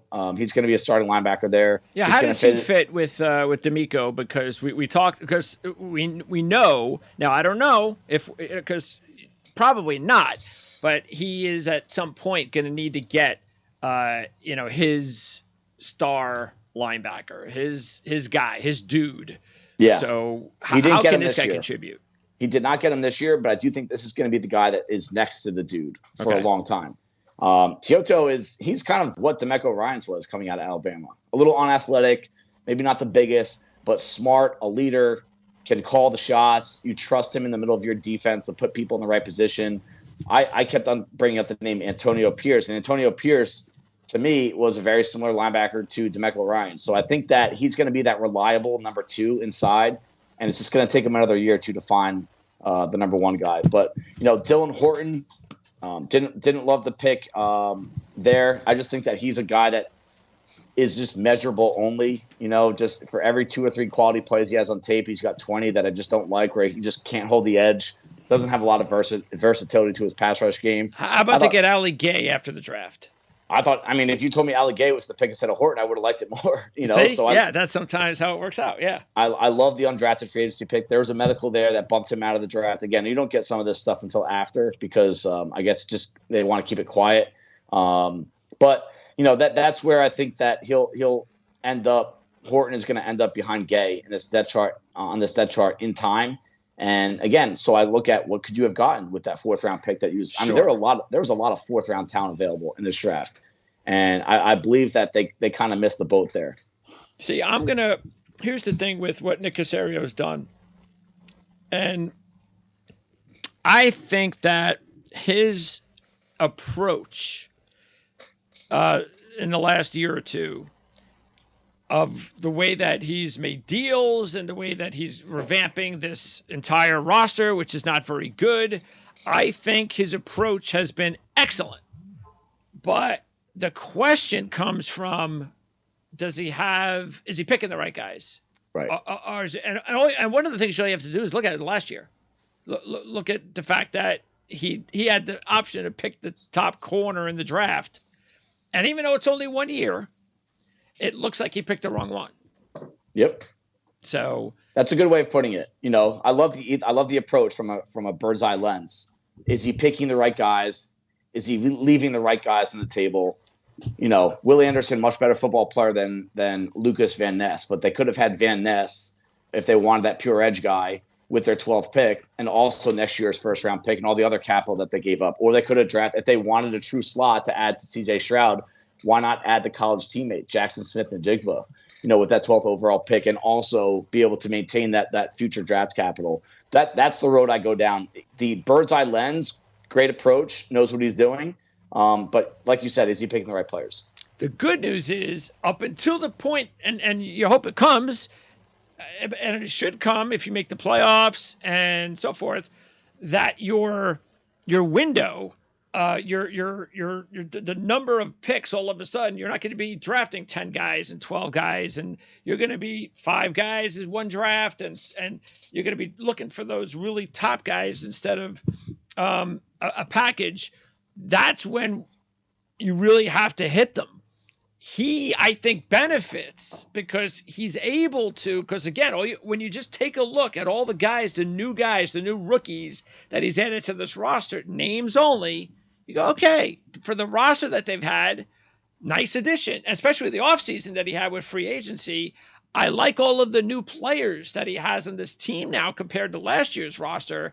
Mm-hmm. You just question the decisions as far as making them, whether it's, giving Sheldon Rankins $14 million for a year, or even like some of the deals that we talked about, or picking a player in the 2nd round when you could have picked like even Jaret Patterson. Maybe Jaret Patterson ends up as a better center than Juice Scruggs. And so at least there's some talent enough now on the roster that he didn't have before, meaning if he misses like he's prone to do, he now has some insurance. Yeah. So anyway. I like it. Yep. But at some point, just like you see with coaches that can get the team to the postseason, but they can't get them any further than that. Same thing with the GM. We don't know. Maybe he's the type of GM that can get Houston to the postseason, but he's not going to be the GM that's going to be able to get them to the Super Bowl. So We'll see. Anybody else that we didn't touch as far as the free agents? Valladay should help the running back room maybe, and we talked about Gay. Yep. I like Valde. He was on my radar throughout the year. Kind of lost track of him. Didn't really get a lot of action in the pre-draft process. And it's a very crowded running back room, so I think it's going to be hard for him to really break through. But he's got the talent to be an NFL back, or at least on a depth chart. So I like what they did there in terms of bringing him in. And like you said, Ali Gay, I think he's going to make this team, and I think he's going to work his way up the depth chart before the end of the season. All right. So the Houston Texans, one more thing is Hutchinson. I think he's one of these guys that's not going to test well. You know who I think he's very similar to? Alan Lazard. Okay. When Alan Lazard came out, I was like, wow, I watched a lot of Iowa State football those early days of that turnaround. And this guy was, as you know, man, that guy was everything in that passing game. He was the big receiver there. But you looked at him and you understood why some teams, he was like a tweener. Why some teams, and he got blessed by going to the Packers and Aaron Rodgers. Mm-hmm. But you also have to come through. And he came through. And I could see Hutchinson doing the same thing. So I like it. All right. Next up, the Indianapolis Colts. And you were kind of torn all the way down to the last second. Was it going to be Anthony Richardson or Will Levis? And not only did Richardson get picked, but Levis slipped all the way to the second round. Not too big of a surprise. We talked about it. These guys are going to slip once you get past a certain level. Yep. You could go all the way to where Levis landed. That's good for. We'll get to the team that he took that took him. But what did you think overall about their draft? One of my favorite draft classes. The more I look at it, the more I love. There's a couple guys in here that I thought were a couple reaches, but I also think they got some of the best value on day 3 between Adebawore and Darius Rush and Daniel Scott. I mean, those names, that trio right there just kind of stands out to me. But, I mean, yeah, starting at the top of the draft, was it Richardson? Was it Levis? The closer I got to the draft, I had Levis based on what the Colts have done at quarterback historically. But you look at who the coach that they just brought in, who he just worked with, it just made sense that they went after Richardson. Yeah. And I like what they said. They went for a grand slam here. They weren't trying to hit a single or double. And I think this organization needs it. I think the GM Ballard, I think he needs it. I think he knows this is probably going to be This is probably his last decision he's going to make at quarterback. I like that they kind of tailored their scouting process and the decision around the coaching staff and the offense that's going to be implemented. We saw it work in Baltimore, and I think it's going to work here in Indianapolis. But the draft did not end there with them. They had, they finished with 12 picks. I mean, they were picking, felt like every other pick at day 3. And they needed it. Yeah. I mean, they go after, this is a team, when I talk about teams that have certain prototypes and certain minimums, they'll cross guys off the board if they're not on it.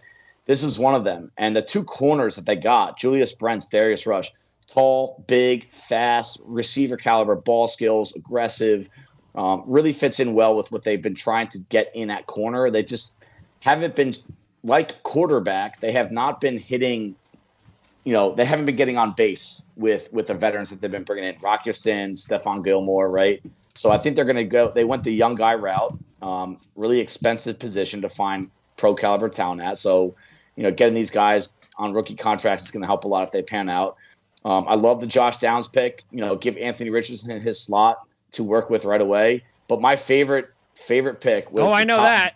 Yep, the top value pick of the weekend was Adebawore, the 3 tech from Northwestern. I used every resource I could to find out why this kid was falling, and every answer I got was, Dave, you overvalued him. This kid was a 3rd, 4th round pick all the way through, and only a few defenses really could use him. So there just was not a huge supply of teams looking for a guy like this. And I'm telling you, we're going to hear this kid's name for a long time. And Colts, they've done this with a lot of defensive linemen that don't fit the traditional mold, that they get the most out of him. And once this kid figures it out, he's going to be a disruptor. This is definitely the player of the draft that you are going to be sticking some of that reputation on. And why not? Yes. Yep. Why not? Yeah, why not? And yeah, even our lads, again, the our lads draft grades are not always going to be similar to your draft grades. Right. And they also had him as a potential 1st-round draft pick. Mm-hmm. So he goes in the 4th. That is, we'll find out. No question. and maybe he just. By the way, do you think he landed on the fit wise? Are you happy with the fit too? Love the fit. If I had to give you 3 or 4 teams, I think he would pan out the best in. This is one of them. Okay. So that's why when they made this pick, I kind of found myself nodding my head that like, hey, I put my chips on this kid, and at least he went to a system that I think he's gonna thrive in. It makes you feel even better to stick your neck out and praise him. And yeah, when we talked about some of their needs, you mentioned Downs. We said they needed to get more speed at the receiver position, so they accomplished that. We talked about the need to add some more players on the offensive line. Now, they did have Freeland, but that is really important because nobody knows, and I guess even they don't, whether or not their third-round pick will work out. Yeah. And even Braden Smith is getting, he's okay, but they had so many issues on the offensive line last year that I'm not even sure that they know, which one of these guys. I mean, Smith is a solid player, but which one of these guys still has it? And to add another player, especially at a tackle, was important. But yeah, that's what he is a definite insurance policy. And what do you think about it? Because we've talked about him, and he definitely seems like a player that should be a starting offensive lineman in the NFL. Yeah, at some point, developmental, and he's not the kind of guy. Same thing with their 7th-round pick from Northern Michigan, Jake Witt. Both guys that are just, hey, you're going to see them show up to an NFL training camp, and you're going to say, all right, you need a key to the locker room and the cafeteria for the next year, and we'll see you at next year's training camp. Just really high-quality athletes, but they're just not physically ready to hold up. Okay. And this is a good situation for them because they're locked in. They're starters and their backups for 2023. So what should Breeland be as a 6'7"? What do you want? What do you think he should? Do you think he should be 325?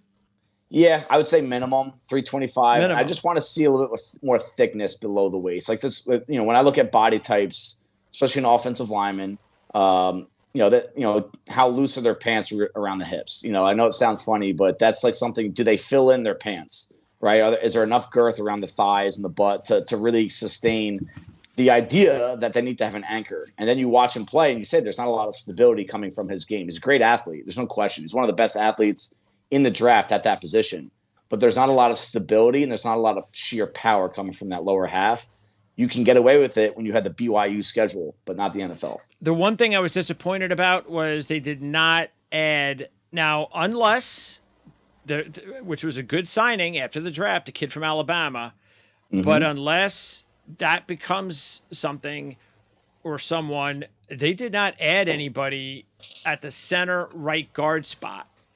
And that worries me. That's nothing yet. So maybe they'll add a veteran before camp. Maybe they'll trade for a veteran when it's all said and done before the start of the regular season.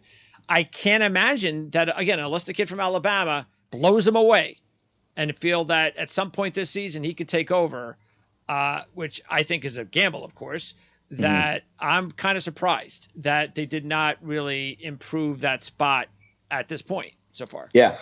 I do think Ekiyor can stick. I had a draftable grade on him, so I thought this was a great spot for him. I bet a lot of teams were seeking his services post-draft in the free agency period, and he went to a team that probably gives him the best shot at making the roster, and this is definitely one of them. Okay. Questionable decision on them using 4 picks on defensive backs and not 1 on the interior of the offensive line. You had Luke Whippler looking at you. You had Luke. This is a spot where I was just waiting for Luke Whippler's name to come across. Yeah. And, maybe they're one of the teams that had the medical on them, that they just kind of crossed them off the board. Maybe that's it. But Ekiyor, we talk about a team that looks for physical profiles. Ekiyor is a long interior defined blocker. I think he measured in right under 34-inch arms. Whippler was 31 plus. Maybe they just didn't have the profile on him that they like. But I mean, to have all those picks and not use any of them, I agree with you. I think that's the one area where this could have been an elite draft to me, but that's the one area where I think they kind of fell apart. And by the way, I did have him as a good draft, so it was the only one, though. I believe it was the only team where that you had as one of your 5 best drafts that I did not have either an elite or very good grade on. Okay. So because there's one of them left that that I also had a very good grade on. That is one of your best top 5, but I did like it.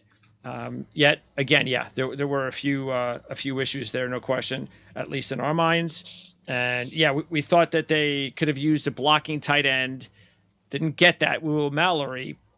I was kind of questionable Yep. because we talked about it. Said, hey, would this team, knowing the tight end position, would this team go after one of these really good tight ends? Was it possible?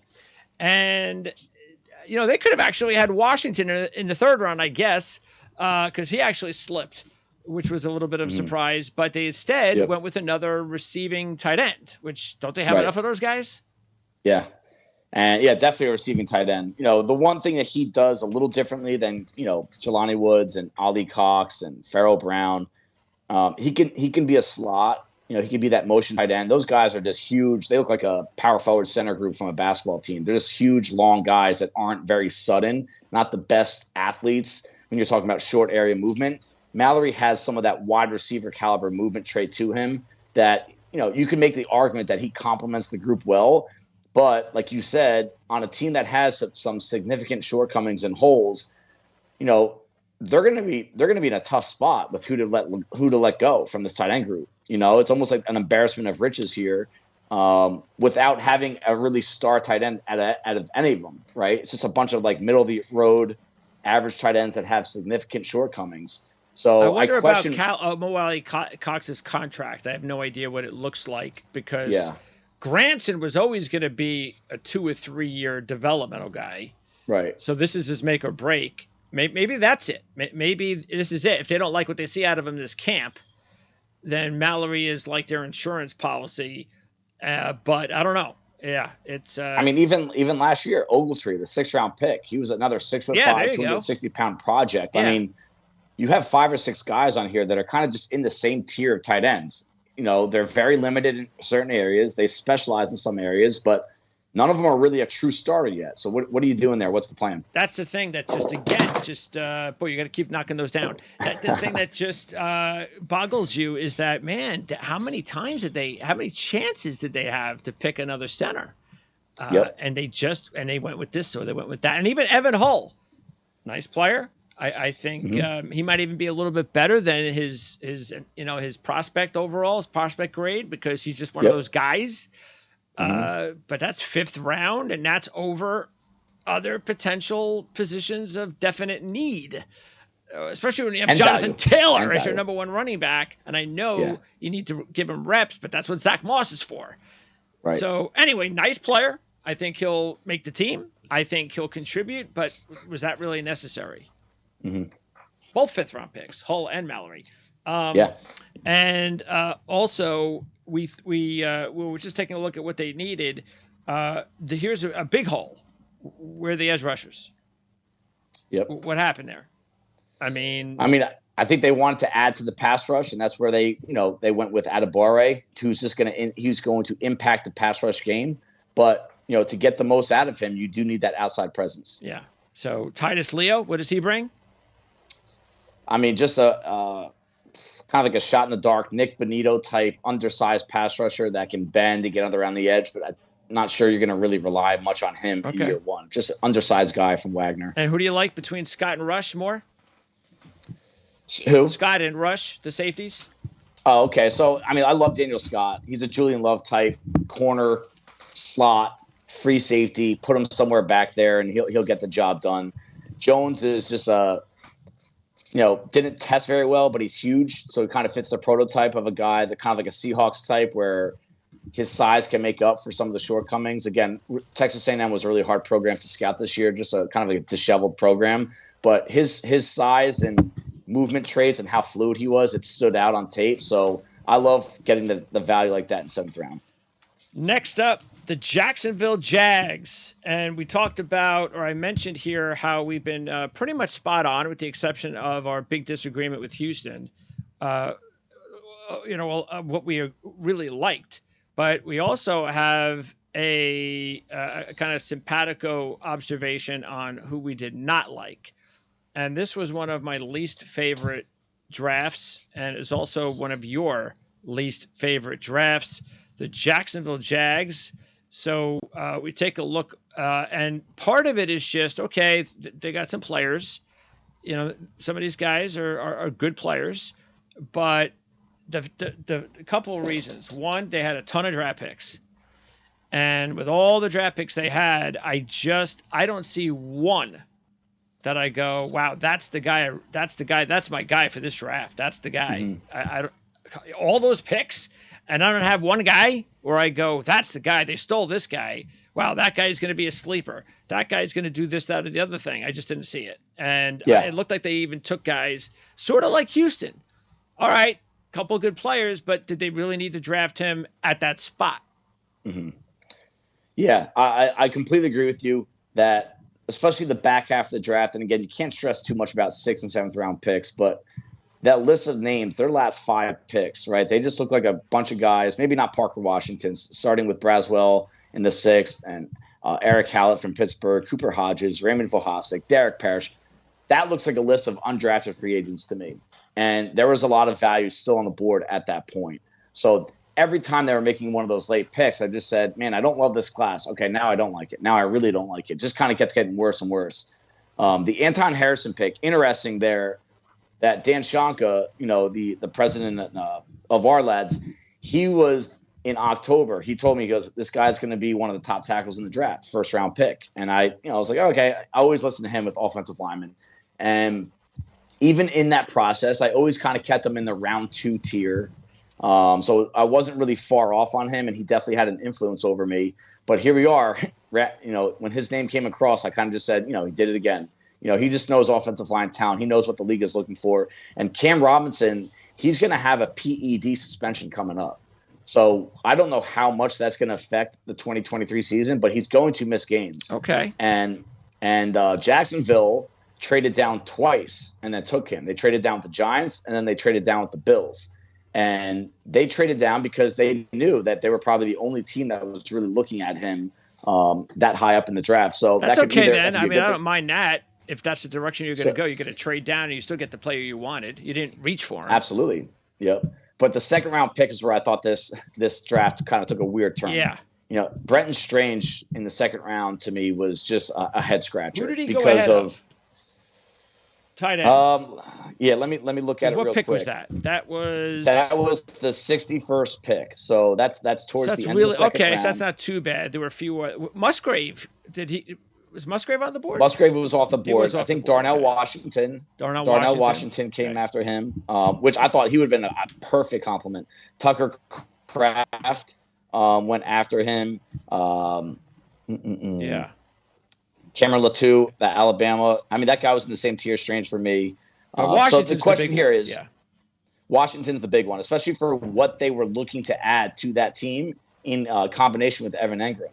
But here's the question, right? And I always say, do you view a reach as, hey, he's not going to be there at our next pick? Yeah. Or do you view a reach as, hey, the big boards say we shouldn't be picking him there, right? Because they don't care about media big boards, and they shouldn't.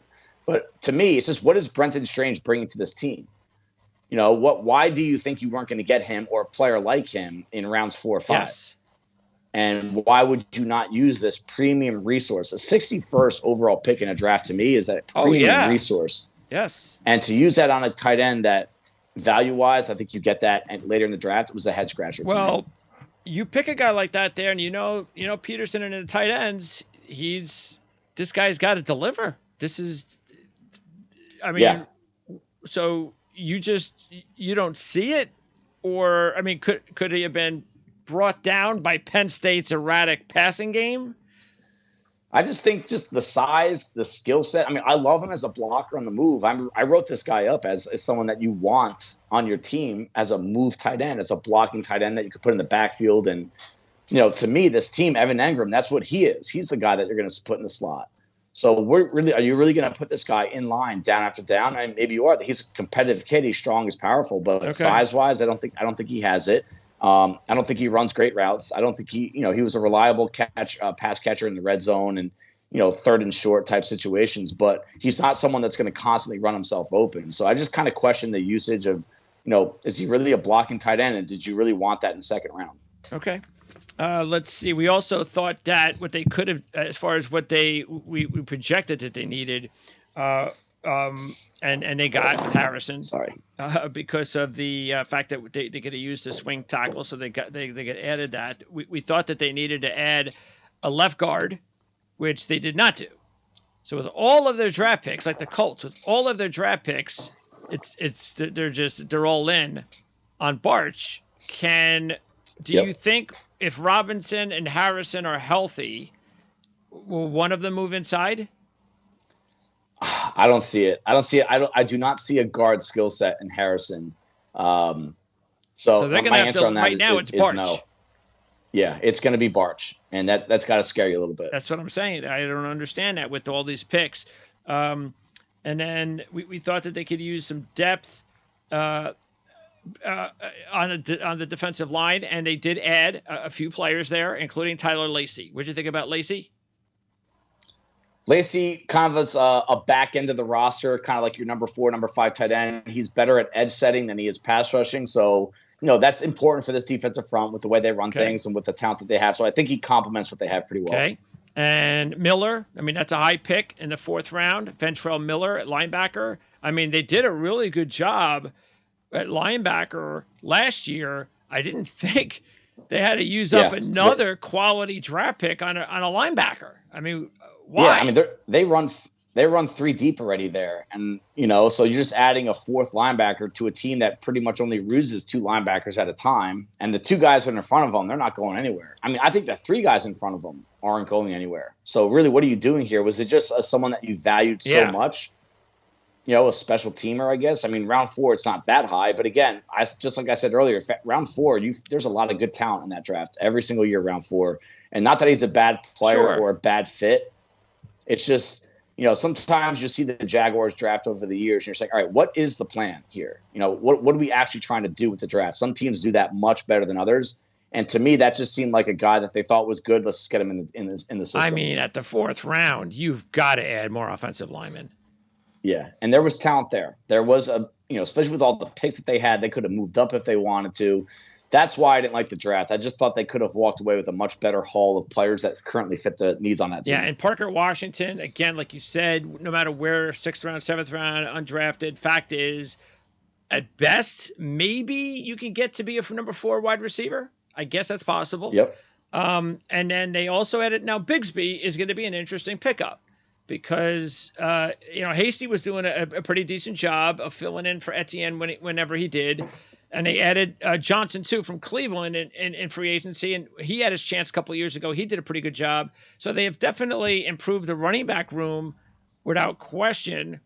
And this guy is a big talent upgrade from Hasty. So I'm not going to I don't have any issues with adding a player like that. But again, to tell you the truth, I'd rather have an offensive lineman than to have a really good number 2 when Etienne is basically the workhorse. But again, look, it's a good player.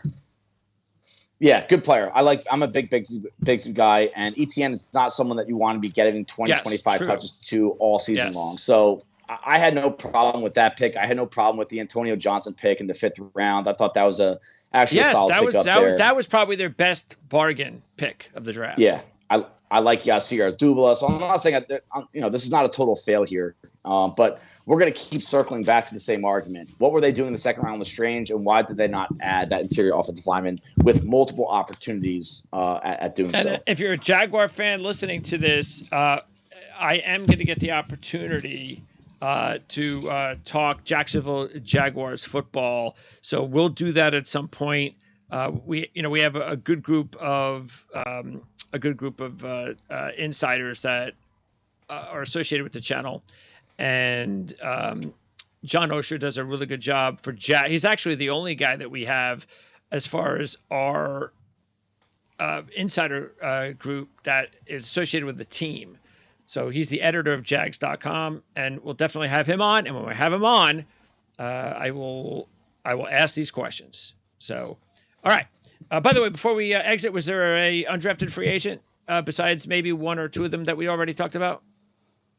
Leonard Taylor's a tight end. from Cincinnati that kind of just jumped off the screen a few times when I was scouting the receiving tight end Josh Wiley. Just height, weight, speed, blocking, good inline blocker. If they're not happy with what they have in line with Luke Farrell and Brenton Strange as an inline guy, I think he's got a shot at making this team. Next, the AFC champs, Super Bowl champs, Kansas City Chiefs. And it's interesting that we just talked about the Jags. The Jags were my on Wednesday. Chicago is my worst in the entire draft. We just talked about Jacksonville being probably second least favorite, but almost in a tie, the Chiefs. And the only reason why I graded them a little bit higher myself is just because you almost have to, because they do a really good job. And I'm not going to question some of the players that they know what they're doing. It's their guys. But I look at it, especially, and I know the Eagles had 2 picks, but especially when you compare the team they just played in the Super Bowl. It's like night and day, the amount of talent that the Eagles got through this draft compared to the Chiefs. But in saying that, you get a solid edge rusher like we thought that was going to be their number 1 target. Fine, good. Excellent addition to the team. Whether or not Rashee Rice was the right receiver or not, that's going to be the question. But whenever you have the opportunity to have Patrick Mahomes throwing you, it's going to make you that much better. Besides that, Coburn was probably the bargain of the draft for them in round 6. I just thought it was okay. Nothing that special. What did you think? Yeah, overall, just kind of like a blah draft. It's almost, to me, it's like the Chiefs are so good. Does it really matter? Yeah. You knew that they had to replace a pass rusher. So every time we mocked them, I think we were always giving them some sort of outside linebacker, defensive end pass rusher presence. You knew that they had to add another wide receiver. And Rashee Rice, they traded up for, so they saw something there. Really contested situations. I think that's his best football. Tough kid, too. Coming from an offense, they don't run a ton of routes, not a ton of variety, so it's going to probably be a little bit of a learning curve for him.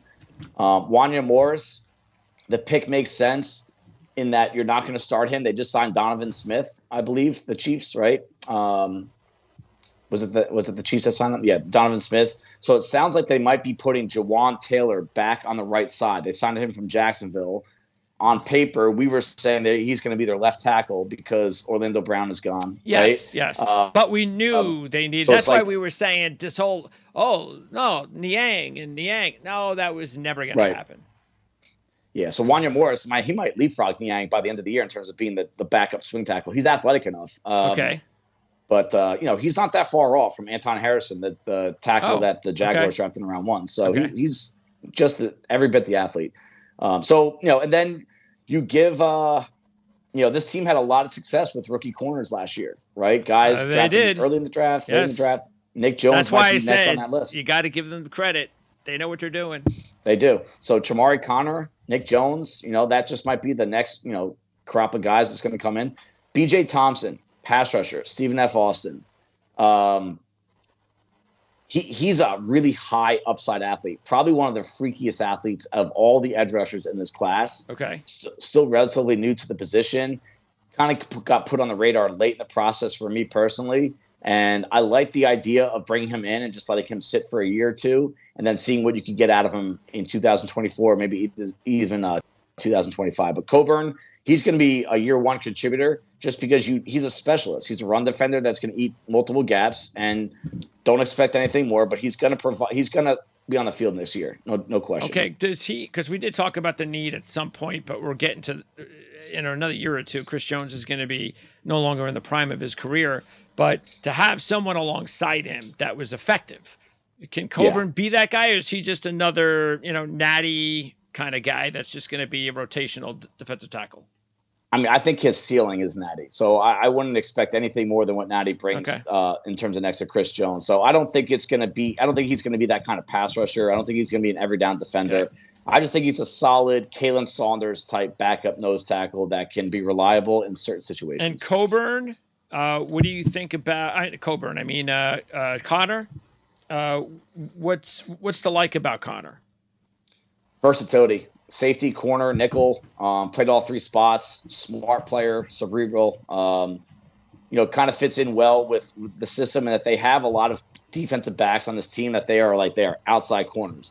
They are nickel corners. They are just safeties. This kid can kind of back up multiple spots, and that kind of presence on the back end of your defensive back group, very important.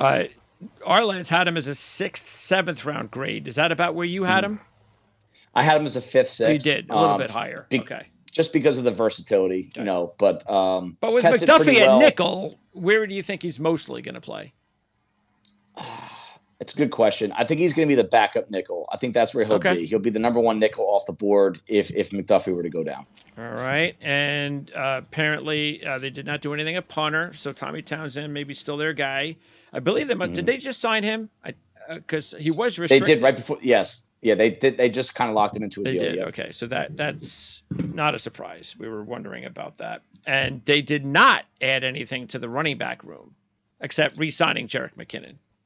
Right. Jerick McKinnon. And the undrafted free agent that I think has a shot is Deneric Prince, the running back from Tulsa. Okay. Height, weight, speed guy. They found their 7th round running back last year. So don't overlook the fact that this kid could be a player, a contributor in year one, Deneric Prince from Tulsa. And we were wondering, is this the year with all the tight ends that they were going to get their next Travis Kelce? They did not. So at this point, the only player I would keep an eye on would be Matt Bushman. As far as a player that might be interesting down the road. Noah Gray did a decent job, but they don't have any potential Kelce's, so they'll have to work on that in the next draft or two. Yep. Okay, so that's the Kansas City Chiefs. Next up, we go with back-to-back AFC competitors, and we start with the Las Vegas Raiders. Overall, I thought Vegas was solid. Nothing special, nothing bad. Taking a look overall, we don't know about this Tyree Wilson kid.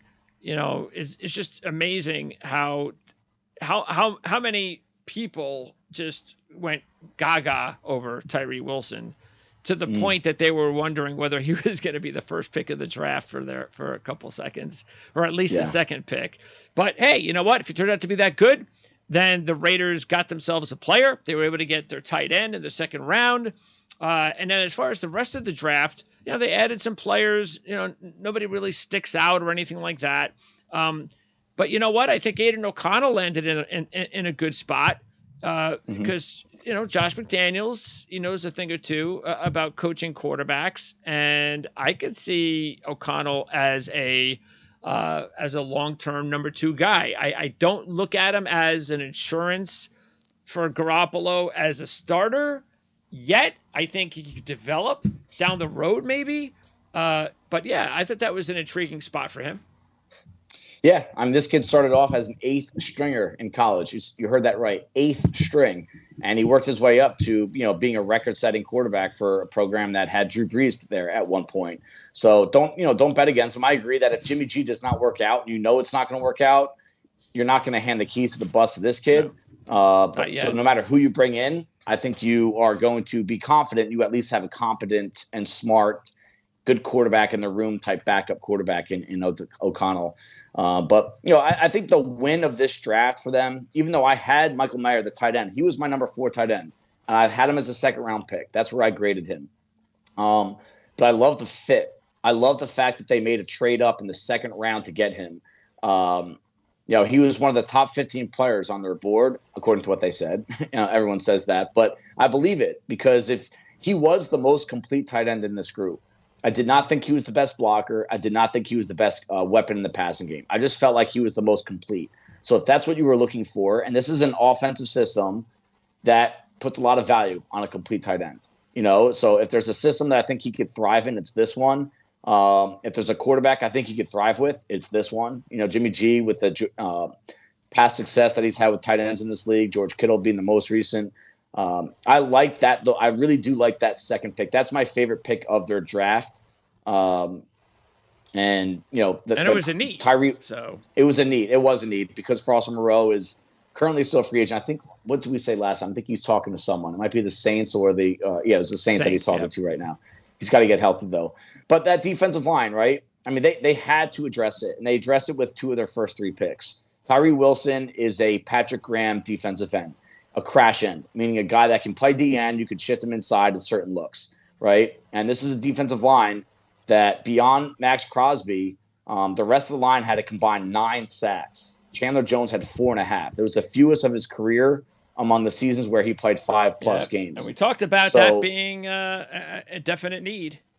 And they can get out of his contract next year at a pretty low price. So this might be the move that kind of puts Chandler Jones on the street if he doesn't kind of get his act together this kind of season. But, this New England regime that has taken over the Raiders, right? They drafted Chandler Jones in 2012. They drafted Trey Flowers in 2015 while Graham was on the staff with that team.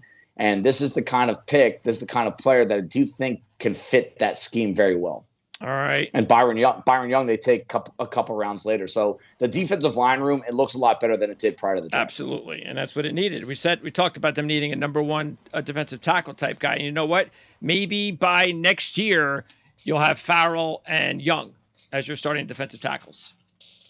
Yeah, I like that. And with Matthew Butler behind, with a versatile Tyree Wilson, on paper, it looks like a good plan. Yeah, it's they're heading the right spot. It wasn't going to be a quick fix. Also, we did talk about the need to add maybe a top safety. I know Moehrig hasn't developed yet, and I liked Moehrig a lot coming out of college. I'm a little bit surprised that he hasn't taken yet. So this is a big year for him. But Marcus Epps, I mean, come on. So Christopher Smith, what did you think about adding him in the 5th round? And can he actually start at some point this year? This year is a stretch, but I'll tell you why I think it's possible. He got drafted because he's so smart, instinctive. And you see that I've been watching that on the tape for him for 2 years at Georgia. The 2 best defenses that I've seen since scouting has been the 2022 and the 2021 Georgia defense. Okay. And he was the leader of that secondary, the smartest player in that secondary. So he measures in smaller than you want to see. He measures in slower than you want to see. So that's not a good start. But, for him to make it, you have to have these instincts, what goes on between your ears. And he definitely shows high caliber instincts, decision making, the ability to read the defense. So, he's made plays on the ball throughout his career. There's a lot to like. It's just the question. You always have to be nervous, and this is why he fell in the draft. Is you could be smart, but if you're not big enough, you're not fast enough. It's just really hard to make it in the NFL. Okay. It's a big man's game. It's a fast man's game. So, is he going to start this year? I wouldn't bet on it, but if he does, that means he really did impress and picked up the scheme pretty quick. What do you think the Epps signing was all about, really? I mean, is there something? What do you think they like about Epps? Is he just Is he just a guy that, all right, we got a veteran player, he's going to be here, but I mean, I don't understand. I think that they didn't lock him into a huge deal. I mean, it's definitely starting caliber money that they paid him.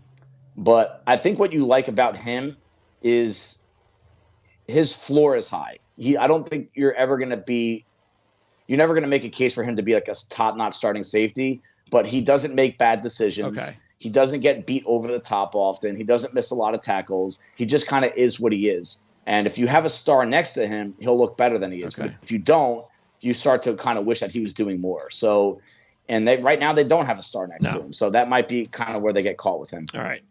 Now, some of the other spots that we thought they were going to have to take care of, interior offensive line. And now it's possible Andre James can be the guy, but Alex Bars right now is penciled in a right guard, and that's not good. And they're bringing back Parham. That's fine.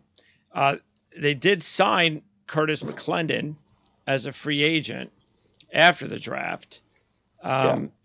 Could he possibly start as early as this year? Because they're pretty thin now. Again, maybe James will be fine, but right guard is definitely an issue.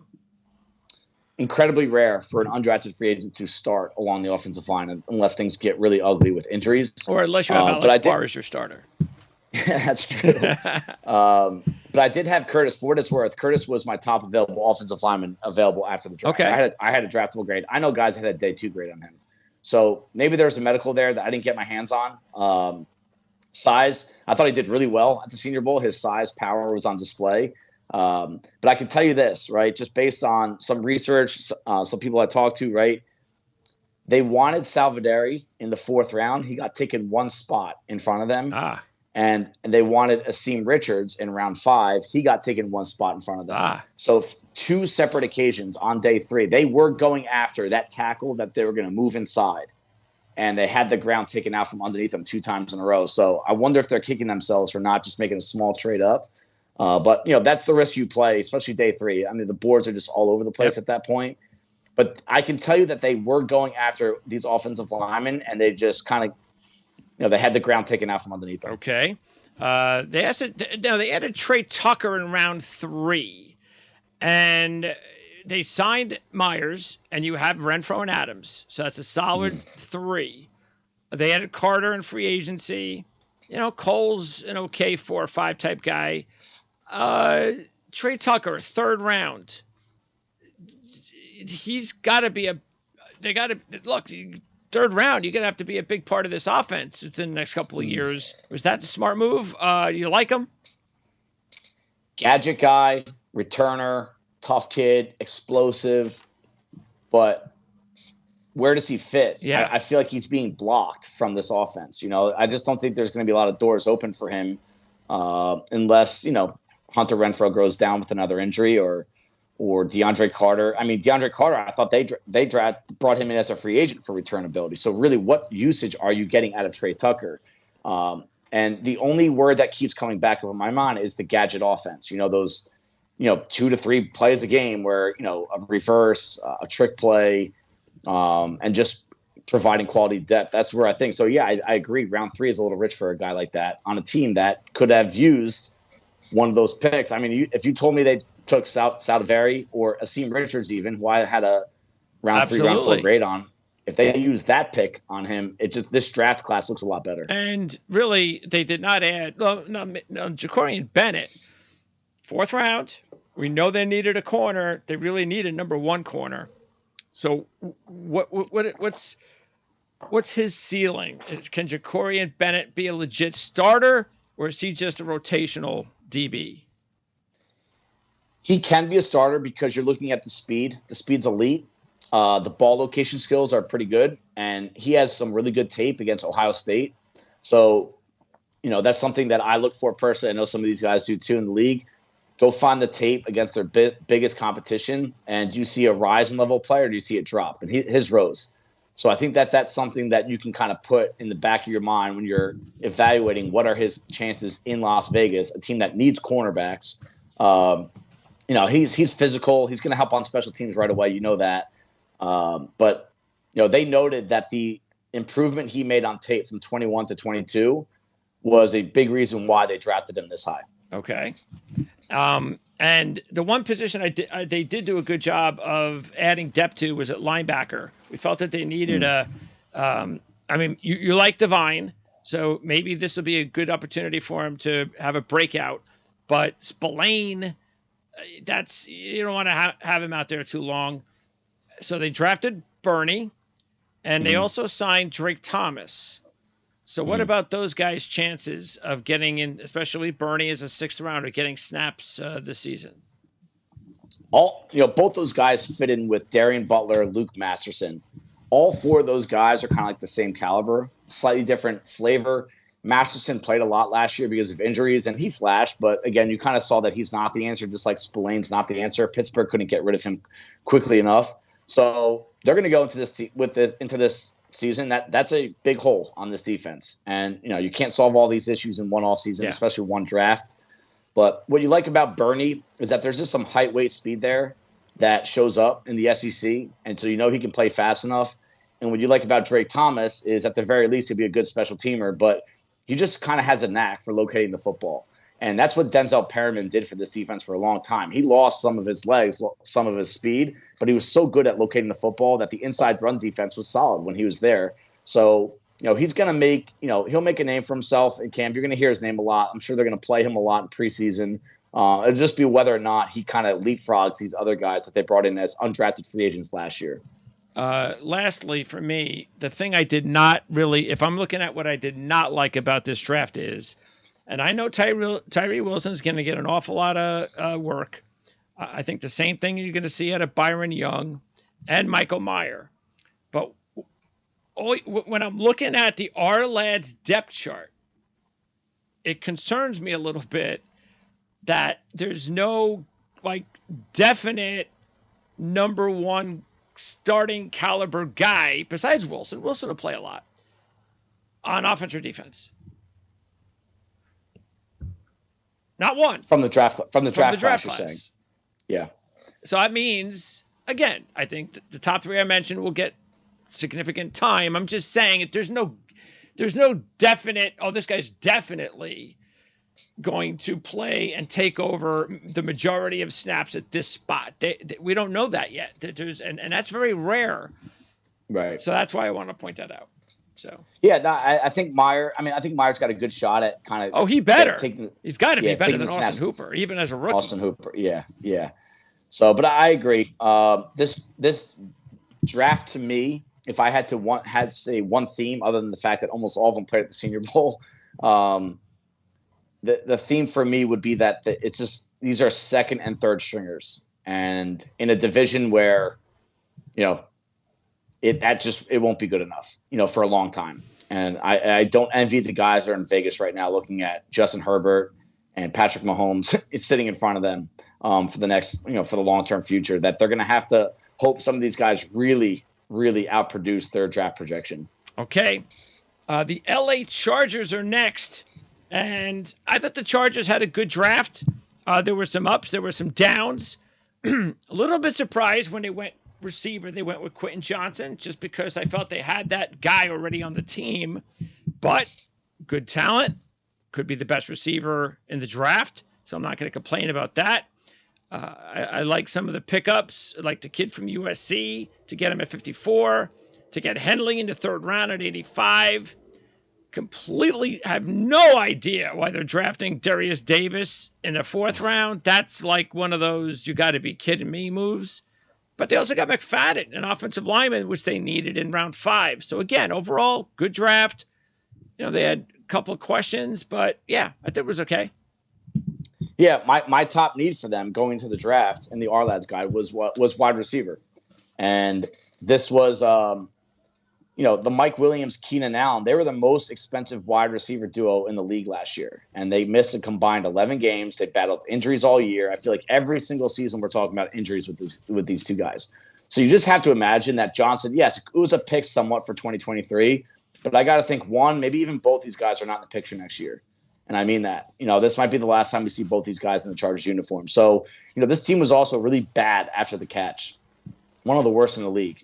And one of Johnson's greatest traits, even though his body type does not suggest it, is what he does after the catch. Okay. He averaged 8.7 yards after the catch per reception last year. And I think the Chargers number was like less than half that last year. So it just kind of adds an element to the offense that they did not have. It also provides long-term security should Mike Williams and Keenan Allen be sent elsewhere.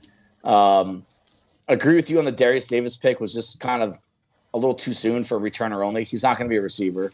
And, they love DeAndre Carter and what he brought to the team. But again, what did he do to move the needle? Well, you get a couple of highlight reel runs here and there. I just don't think he was that important. So to warrant a fourth-round pick on that, just didn't see it. But like you said, I agree with you. They made up for it by drafting McFadden in the 5th round. I had a second, third-round grade on him. And just a perfect situation for what they have. I don't think they quite know what they're going to do on that offensive line. Yeah. With Salyer. I think they want him somewhere in the starting lineup. Could be right tackle. If they don't want Pipkins there, they could put him at guard. If they want to keep Pipkins in the starting lineup. McFadden now comes into that role that Salyer was last year. Inside-out versatility. That's good, yeah. If someone goes down, Slater again, McFadden, he can play left tackle. He's not big. He's 6'2", but he's 34-inch arms, and he played tackle in college. So I love that pick getting it in the 5th round. Love Tuipulotu. He's only 20 years old. Let's not forget that. He was one of the most productive defensive linemen in the country last year. The one thing I don't think he solves the issues that they have up front. This team has just been getting run all over for years now. And he's a backup D end. You know, they talk about inside out versatility. He's 265 pounds. He's not playing inside, and if he is, it's going to be pass rush only. So I still kind of question whether or not this team even cares about stopping the run. You know, why does Arlez have him as an outside linebacker? Who, Tuipulotu? Yeah. Well, we have him as an edge defender. Okay. That's where he'll be. You know, he'll be backing up Mack and Bosa in that defense. I mean, he played inside out at USC. I actually think he played a little bit heavier at USC than where he was listed weight-wise at the combine. But he's a guy that is going to have to play on the outside, no question. But he'll be on the edge more. He's not going to stand up, is he? No, I don't think so. Yeah, I think they're going to – what they do in San Diego – in Los Angeles with their DNs, with their edge defenders, is they'll shift guys, you know, kind of head up over the tackle, or they'll send them outside. And I think he's going to be someone that could do either one of those roles. But going inside the tackle, I don't see it happening. And look, we knew they needed that. So that's really, like you were saying, that's what they got there. But we also thought that they were going to go after a run stuffer. So the only guy that they added on the defensive line was Scott Matlock. Yeah. What's he going to bring? And, you know, fun player, try hard guy, not overly big, not overly fast. But, again, I feel like the Chargers, no matter who's calling the shots there, I mean, they have the same front office, but it's just always the same profile along the defensive tackle. You know, the best pick that they've made in recent years was the kid last year, Abanya, who got hurt, so he didn't play a ton. So hopefully he comes back and fills that run-stuffing role a bit better. But, you know, if you're going to ask me what's the Chargers' biggest issue going to be right now, I'm going to tell you it's the same thing. They're just going to, you know, teams are going to run all over, just left and right. Well, I mean, the biggest acquisition was Kendricks, though, because that's going to help the run defense at linebacker, because Murray's awful as a run stuffer. Yeah. I think Henley was drafted to take over Murray's spot next year. Henley's still a little raw, but he's an elite athlete, former wide receiver, blew up in 2023. And Murray, this will probably be, I believe they declined his fifth-year option. Surprise, surprise. Yeah. So this will probably be his last year there, and Henley takes over that spot next year. Kendricks, you know, how much does he have left in the tank? Yep. You know, he's still a good player. There's no question. But, you know, there's just a lot of question marks I have up front on this team, and I still have them. Yeah, they didn't solve that on the defensive line at least, and they really didn't do that either. We thought that they were going to add at least one DB. None. You're right. None. We thought they did take your boy though, Max Duggan. They did in the 7th round. On our horse racing show, the trainer put me on the spot. Who did I thought could have been Mr. Irrelevant? And I said Max Duggan. I came close. You were close. So, but hey, good for him. So he got good for him. Absolutely. Happy for him. Absolutely. Good spot for him too. Yeah. Otherwise, the only other spot that they did not improve upon, and once again, this is an issue. No more running backs in the room. And you know what? Isaiah Spiller, I didn't like him. I thought all he was to me was a low end 2 to a 3, but he has to step up where they picked him to be that guy, or else they just don't seem to care, and they just don't. Austin Eckler, you know, it's just I just don't think they're handling that spot very well. Yeah, I mean, he will be there. He's not going anywhere. No. But you know, they've tried so many times in the draft, and it's almost like they threw up the white flag and they said, "We give up. We can't figure this out." It's maybe I don't know. They should trade for someone, because there's enough really good, you know, running backs out there. But Spiller maybe be that guy. And again, what I'm saying is, in case you haven't heard, it's that I believe Eckler is at his best when he has someone like Melvin Gordon with him in the backfield. Absolutely, 100%. And I agree. They don't have that. All right, go get Zeke. Yeah, sure. By the way, there were some really good late round running backs too that we talked about. They didn't want to go down that route. Who did they?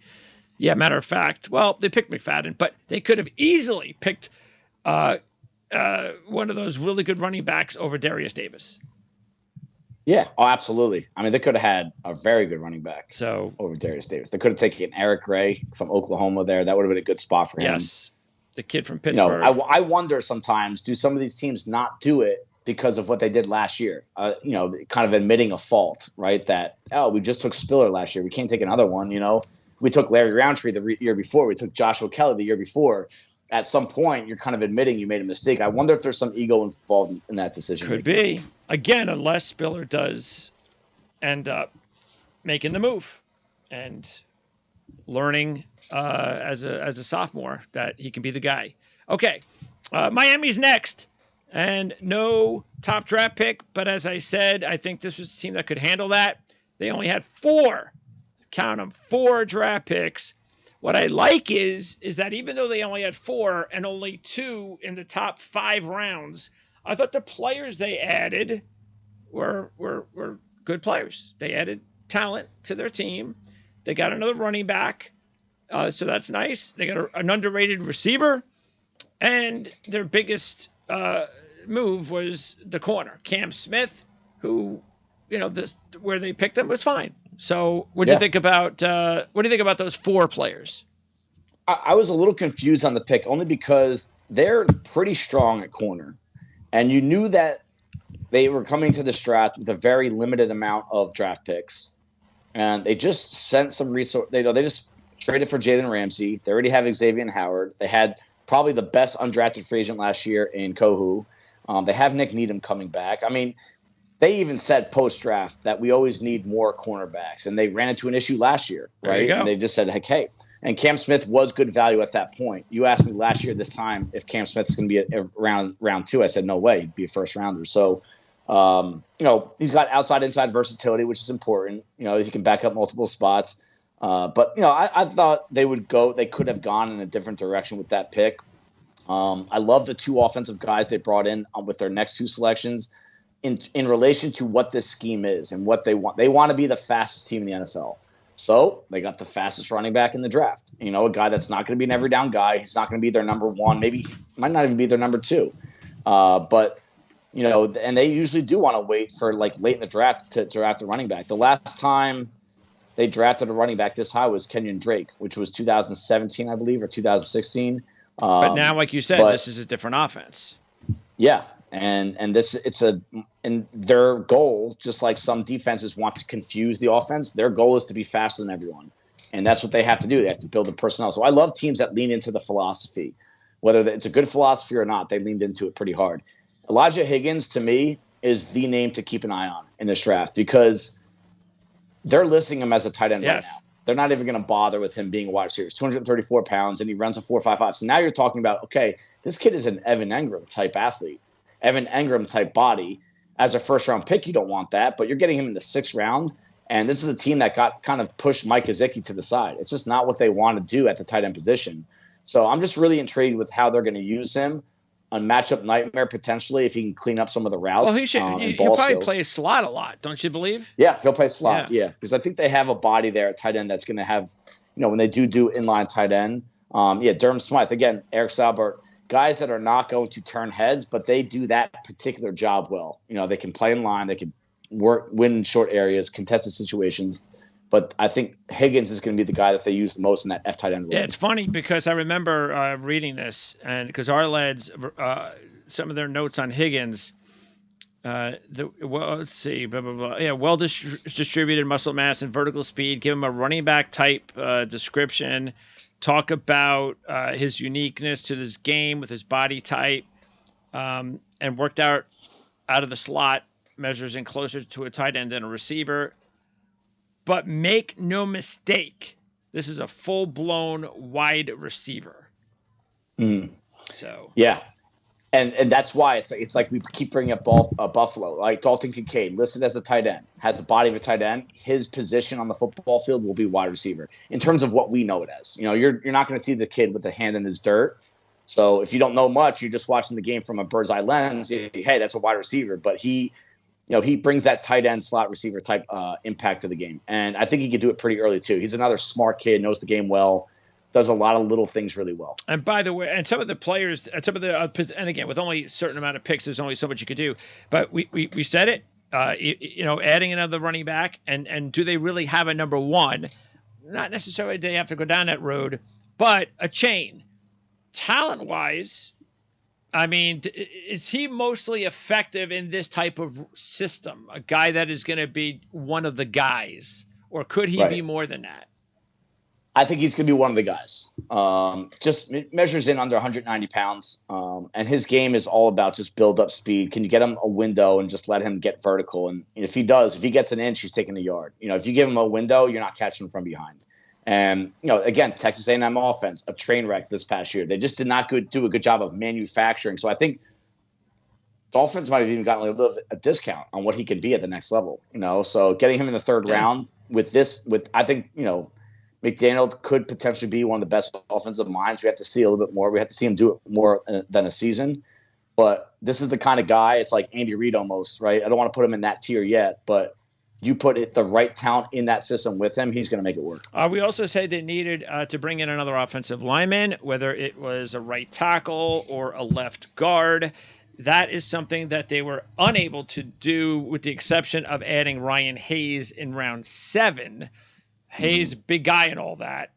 Do you give Hayes a shot at a starting role at some point in his future?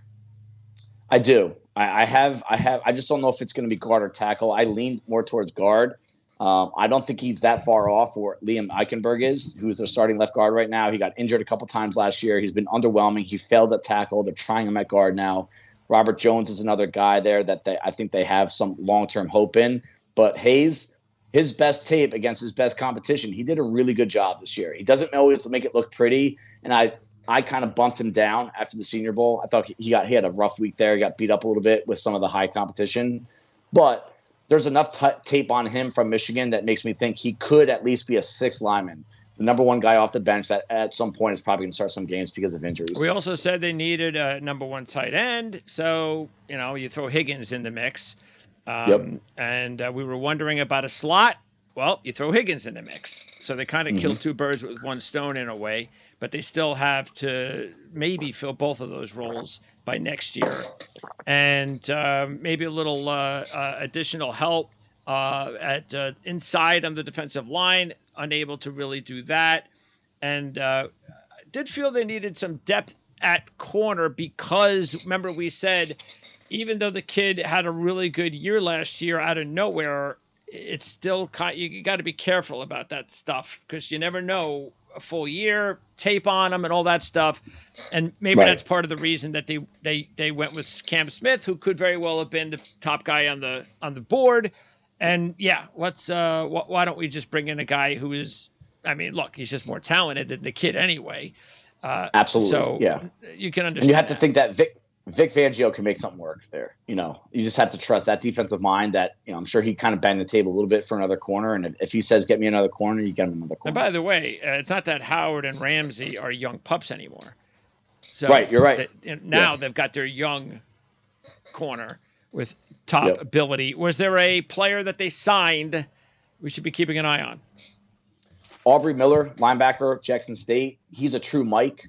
And, we've talked about Channing Tindall a few times. Can he be that guy? We just don't know. They bring in David Long. They have Jerome Baker. But Aubrey Miller is like that instinctive, maybe not as fast, not as explosive, but kind of interior run defender that makes a lot of good decisions, reads the action really well.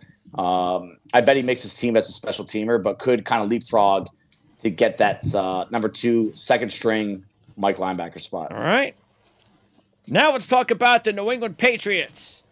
And with all the picks that the Patriots ended up with, I did not give them anything more than just okay. I felt they just did okay. And I think that was part of it because of all the picks that they had. But it would have been a lot worse if they didn't get one of the bargains of the first round.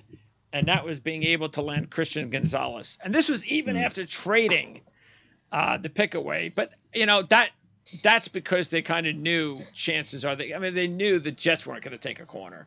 So, but getting Christian Gonzalez at pick number 17, that was awesome for them.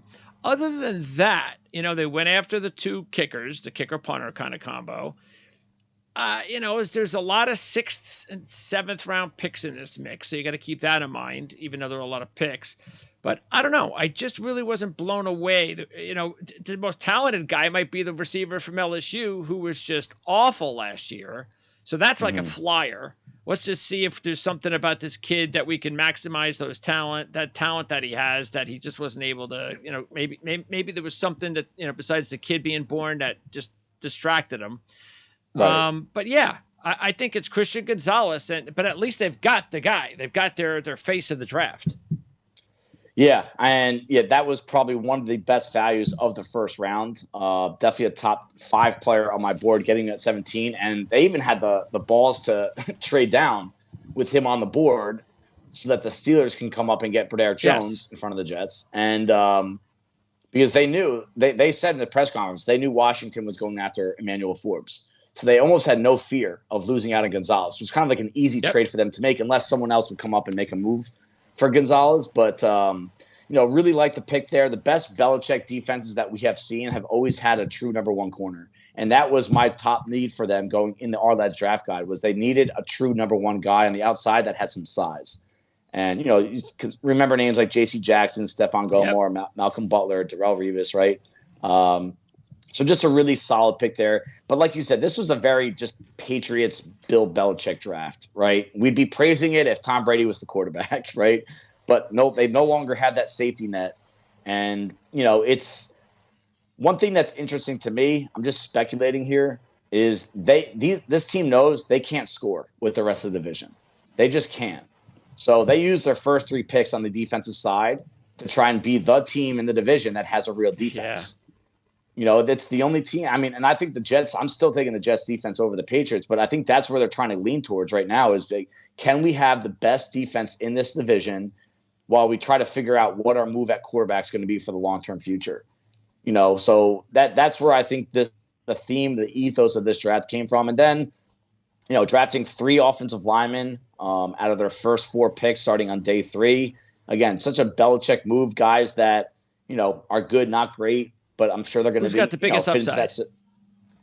I'm a big fan of Andrews. Okay. I like the more I watched him, the more I liked, and the more secure. I think he's going to kind of take over that center role next year. This might be David Andrews' last year in that team. So he did play some guard, so it gives him some versatility. He did play some tackle. So I think that they can, he gives them a few options. They did talk about in the press conference that they could have went tackle instead of corner in round 1. So that this offensive line was on the radar. And, they had a shot at Broderick Jones. They decided for the trade down.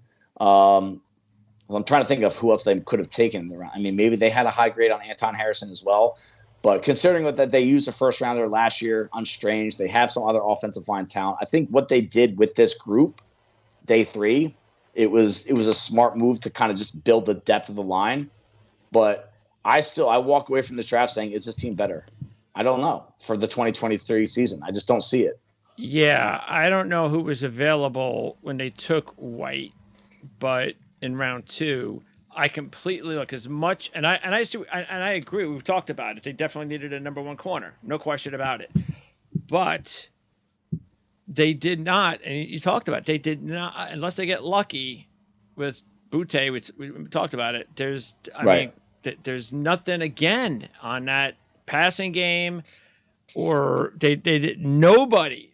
They added no one at running back, and I'm not surprised because we said that before the draft because they added Strong and Harris last year, so those guys were going to move up the depth chart.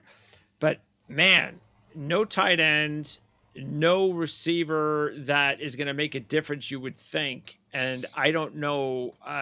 This is not about this year. It just can't be. Right. There's too much talent in the AFC, including in the division, for you to be serious with yourself and look at your offense and think that they're going to be able to match up. Yeah. So, I think that Keon White and Marte Mapu, the kid from Sacramento State, they're Belichick type defenders, just versatile. But again, you can't expect huge dividends from these guys year 1. You just can't. They're both of them are, in my opinion, are viewed as kind of project type players that maybe you're going to develop them for a year or 2 and then see what you have. And the upside's there. They're both great athletes and play, positions that Belichick has had a lot of success with in the past. But the offensive line is about building depth for the long-term future. And that's okay. Yeah.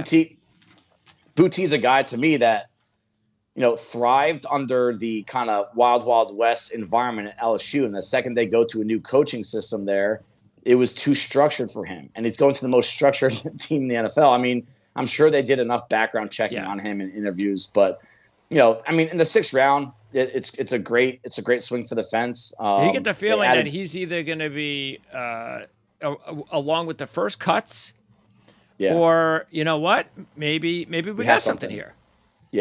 Yeah, and the last thing, the ribbon I'll put on this draft class for the Patriots, they're gonna have a rookie kicker and a rookie punter. It looks like, and at least so it's again, it just seems like it's an outside the box type draft that surface level don't think it's going to work out, but it's outside the box at Well, least. what did you think about not just drafting a kicker, but drafting him in the 4th round? This specific kicker. Right. Again, it's just outside the boxes. I mean, I didn't really have a huge gap between the top 3 or 4 kickers. They said that he was their top rated player at the position. They traded up for him. They didn't just use a 4th round. They traded up for him. So, Kickson, he has experience in bad weather. That's always important to me when you're evaluating a kicker that you're going to actually use a draft pick on, especially when you're playing in New England.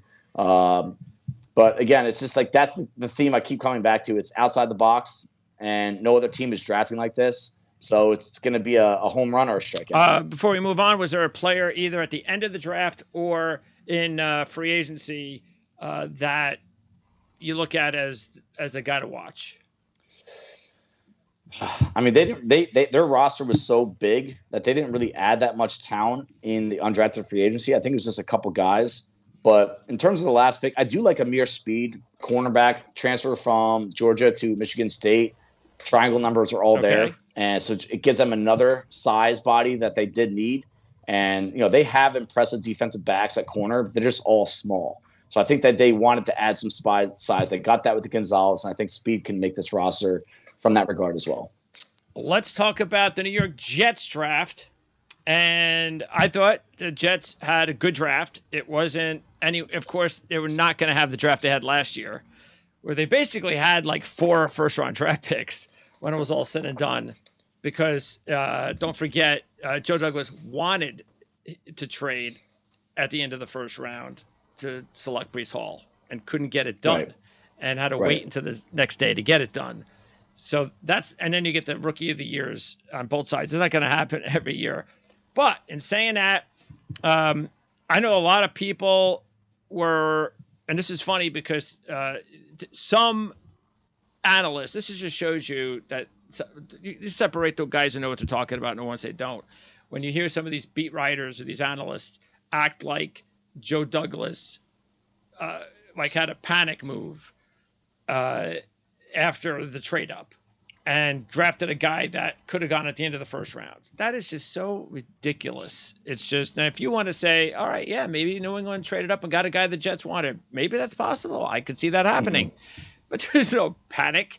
It's like, okay, if this guy's gone, this guy's next. And Will McDonald, we've talked about him. It's really something else how he went from being a player from like the first time we talked to the last mock draft. We went from a guy that was a middle round type guy potentially to being a guy that we felt was 1st-round material.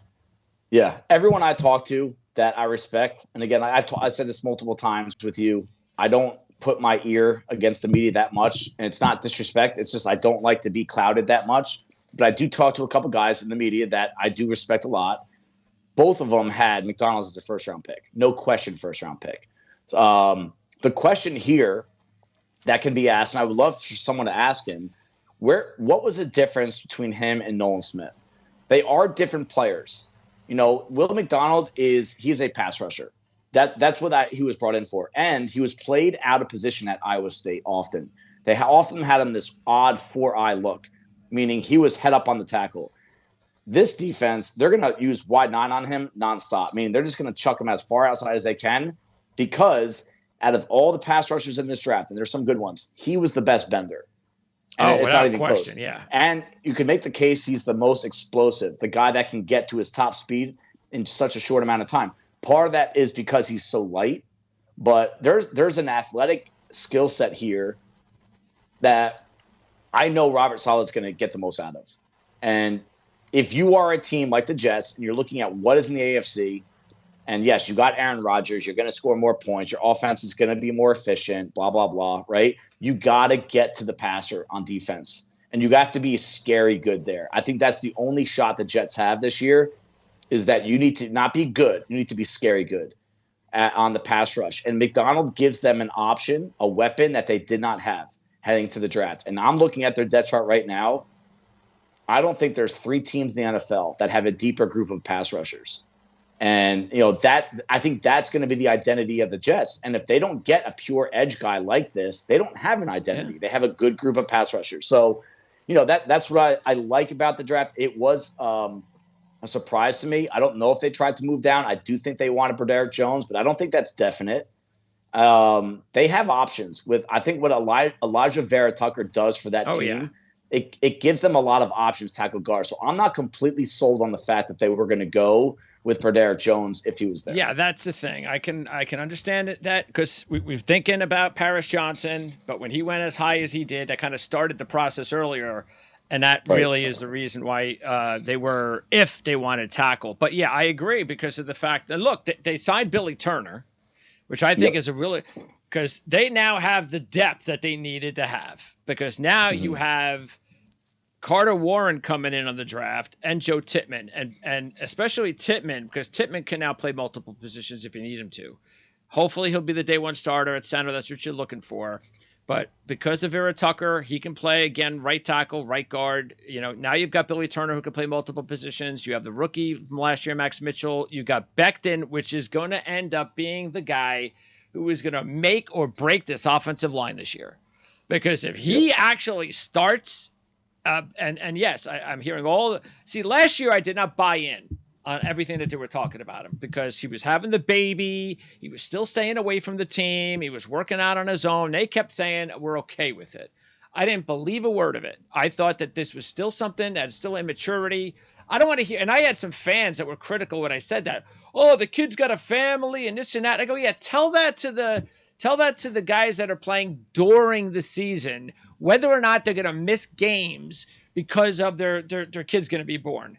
Those are the sacrifices professional athletes make all the time. And nobody's saying that it's off season, whatever. But the fact was, when you're trying to be the certain player you need to be, dude, you got to be at the camp. And if your wife's going to have a kid, you get on a plane and you fly there and hopefully you're there for the birth of your child. You don't hang there for 2 or 3 weeks while your wife's getting ready to have a baby. So that I didn't believe it was that's the reason I felt, no, I'm not getting it, but I'm getting it this year. I felt that now they're saying all the right things. He's working out with the team. His weight is now better than it's ever been. So because if he starts, it becomes the player that they envision. Now this offensive line becomes above average. So anyway, what do you think about Carter Warren? Because I heard a lot of the talk about the fact that if Carter Warren did not have the injury, there was a chance if he played really well, he could have been an end of the first round draft pick. Yeah, that seems a little rich, but definitely a day 2 guy. Came into the process over summer, actually had tape notes on him from the previous year because there was a shot he was going to come out in last draft. So I had done some prep work on him prior to the season. I did say there's top 100 potential in his game. NFL body, no question. Great first couple steps, no question. Sustainability and sheer strength, like that man strength, you just don't know. So he spent a lot of this process rehabbing that knee injury that he sustained. So what kind of physical condition is he in? But long-term projection, both him and Tippmann, I would say will be future starters. And, to get those guys back to back after overlooking wide offensive line in that first round, good value, good strategy. There were some fans that were panicking after they did not draft an offensive lineman in the first round. It was like, just wait and see. I'll tell you what, I wasn't as nervous about it. I really wasn't. I even think Tippmann, the pick there, I think that kid could be a guard if they really needed to move. If they needed to move Tucker to the outside, at right tackle, which you have to be comfortable with that. I think Max Mitchell. I think you have something in him. Maybe a swing tackle or an inside-out versatile guy. So I just like the option that Tippmann gives them. Should things start to go south elsewhere, but Carter Warren is without a doubt a tackle only, and whether he's a backup, whether he's a swing tackle, whether he's your long-term future option at right tackle. All of those options are on the table right now. And to get that in round 4, I've said this 15 times in the past 2 hours, there are such good players available in that round, and I think he was one We of them. just talked about a couple of teams that needed offensive linemen and that bypass guys like this in this Yeah. position. Yep. So you Yep. know what? That's fine.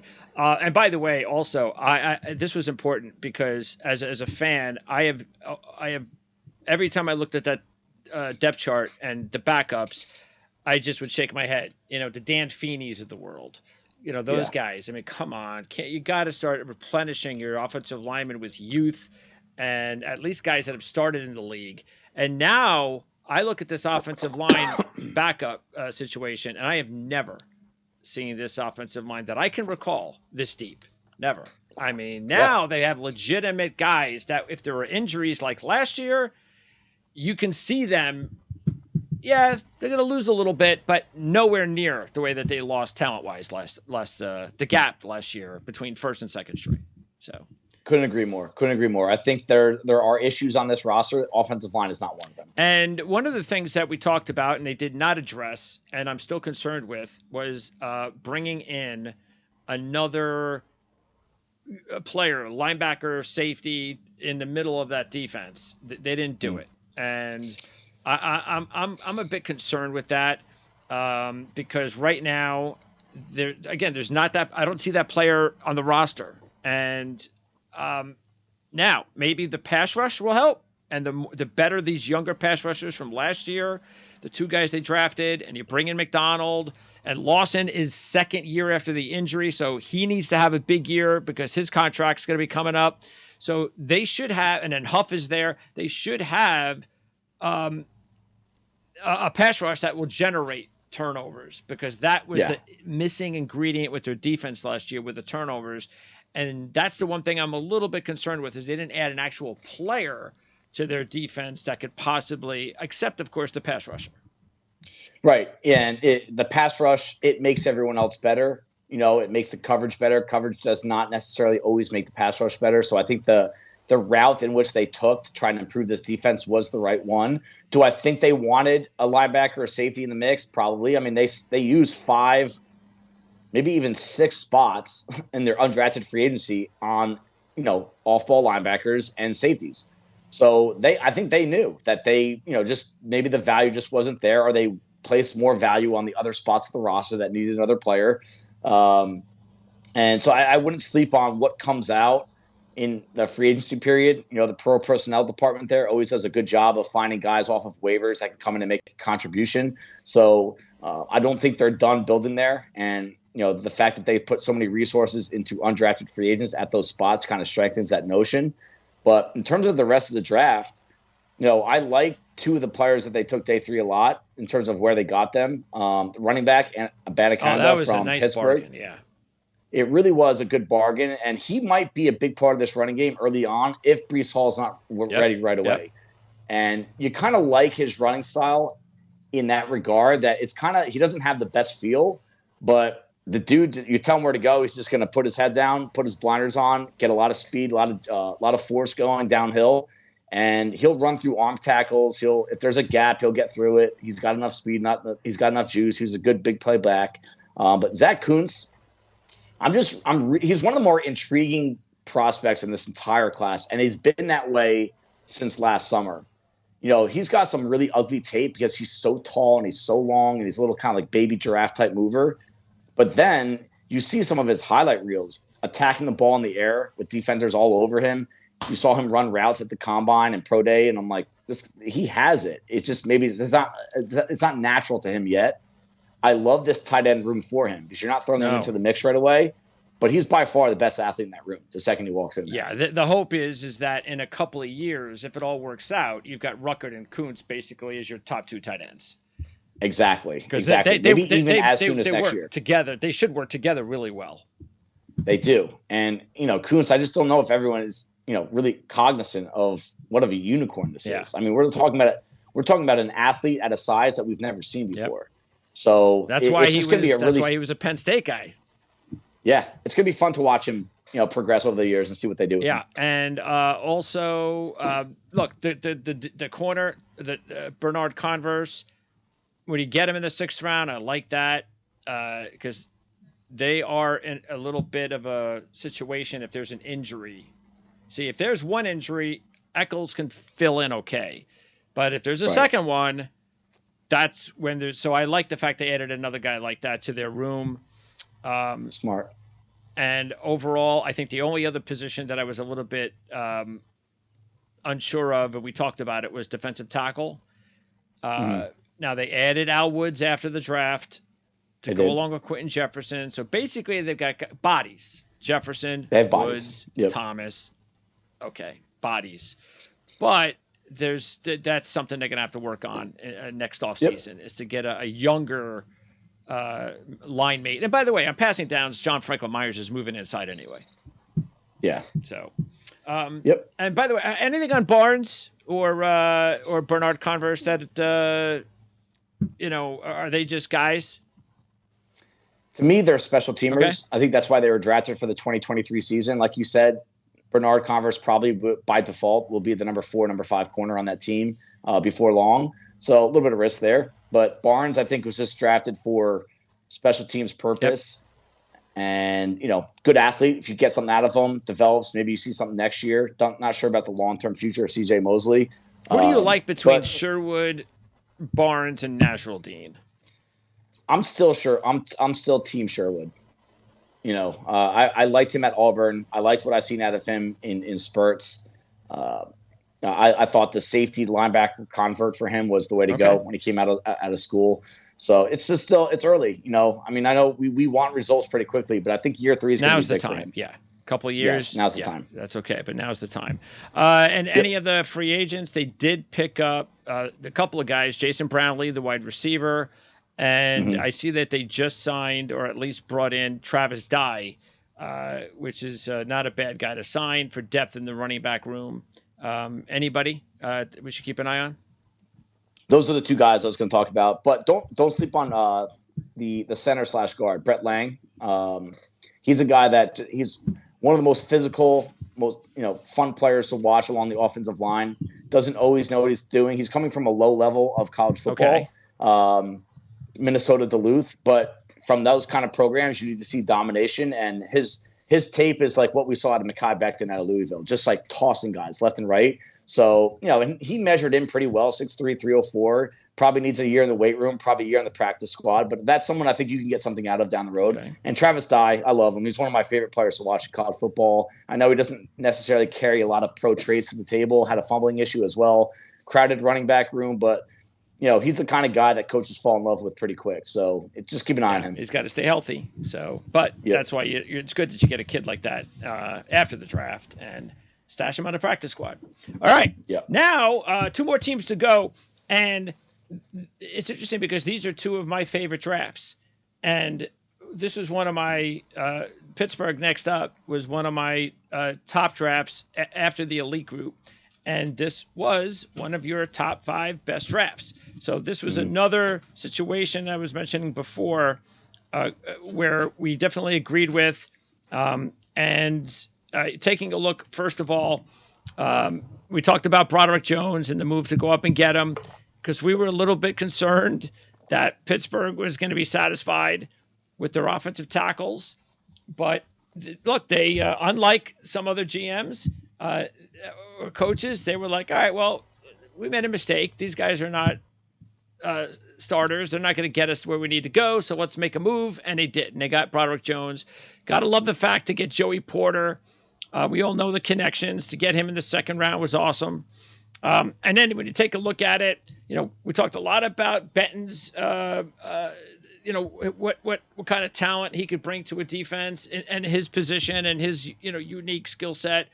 To get Darnell Washington in the third round at pick 93 was awesome. And for me, that was really all I needed to see were those first 4 draft picks to make this an excellent draft. Yeah, completely agree. I think their top 4 is as good as any top 4 in the draft, including guys that traded up or guys that had 2 first-round picks. Because I had Porter as a first-round caliber player. He was my best available player, I believe, or second best player available after round 1. I love Broderick Jones. I love the fact that they traded up for him. Like you said, I love the fact that they knew that their tackles were okay. They actually played well down the stretch, but it wasn't good enough. And they made the trade up. They gave a 4th First time they've taken a first-round tackle since 1996, and that means something from a franchise, from an organization, that they really have a template that does not change. They're not a lot of turnover in the coaching staff, not a lot of turnover in the front office. So that means something to me. Quick story on him at the 2022 Pro Day. Okay. Mike Tomlin took all their defensive guys out to dinner the night before the Pro Day. Quay Walker, Jordan Davis, Nakobe Dean, right? And he asked them, what's one guy we should have on our radar for next year? And they all unanimously said, Broderick Jones. He's going to be the best pro. And that was before he really broke out in 2022. So he's got a lot of respect from that Georgia program, players, coaches alike. And this might be the best tackle that they've had in a long time. And I think he's going to be he's still raw. He's young. I think they call him a diaper dandy. He's going to be a week one starter for this team. Absolutely. Yes. And they'll play the best 5 linemen, so they might move Dan Moore inside. I could see that happening if they feel he can still play above some of the other interior options that they have. Well, but really, because we talked about this, they did such a good job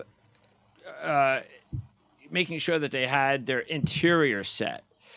Those 2 free agent pickups were very smart. And so they're now, with Jones at left, that they can go, okay, we may still be and right tackle, you can be okay. As long as everybody else is good, you can be okay at right tackle. And now Moore can kind of like be that, that kind of tandem almost, where we're going to be like, okay, but at least if this guy's hurt, we've got another okay guy. Yes. They're if Broderick Jones works out, their top 3 tackles are better than most top 3 tackles in the league. You could say that Dan Moore is not a good starter, but he's a very good swing guy. So that's kind of like where he sits. And that's where I kind of projected him coming out of Texas A&M. So that kind of panned out.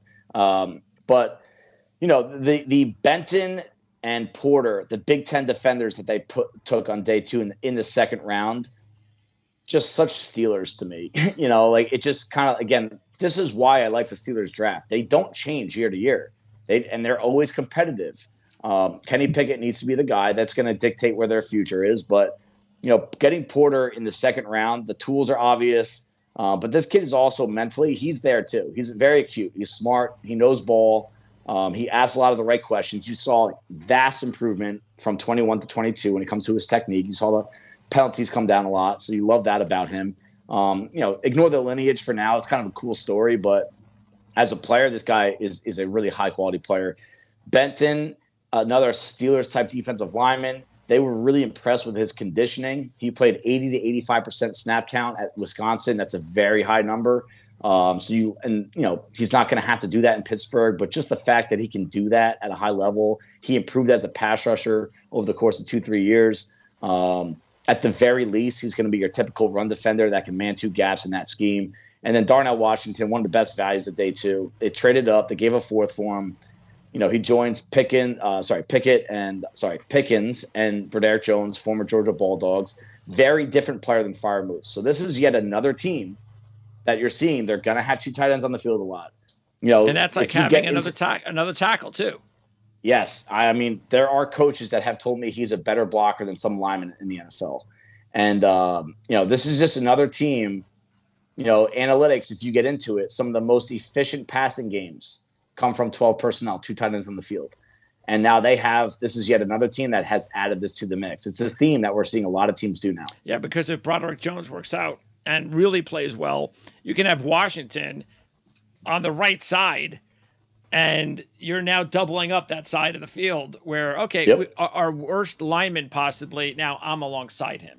So, it's a smart move all the way around, and exactly what we thought that was possible as far as going into the draft that to expect. So they did that. They took care of the offensive line. The thing that they did not do, take a look at the at the secondary and at safety. That was the only spot that is a little bit of a concern potentially. Also,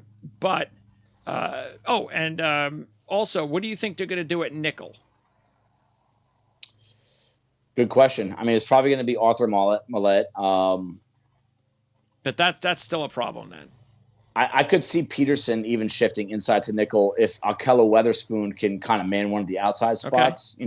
if that's what if they want to go in that direction. I was most surprised they didn't add. I mean, I know they traded for Allen Robinson and they have Calvin Austin coming off the injury, but I just thought they were going to add another back or receiver simply because that's what they do every single year in the draft. Yes. They always do it, and they didn't do it this year. I was a little confused why. So that was one thing that kind of caught my attention, that this team has made a habit of. Yeah, because if something happens to Najee Harris, that is a big drop-off. Yeah, Jaylen Warren is a fun player to watch. And Anthony McFarland, I loved him coming to Maryland. He has not worked out. So, and Najee Harris doesn't have the cleanest medical history either. He's tough. But, I wish they had opportunities to add another running back. And they didn't even add one in the free agency period either. I love the cool, family story. Once again, Nick Herbig, outside linebacker from Wisconsin.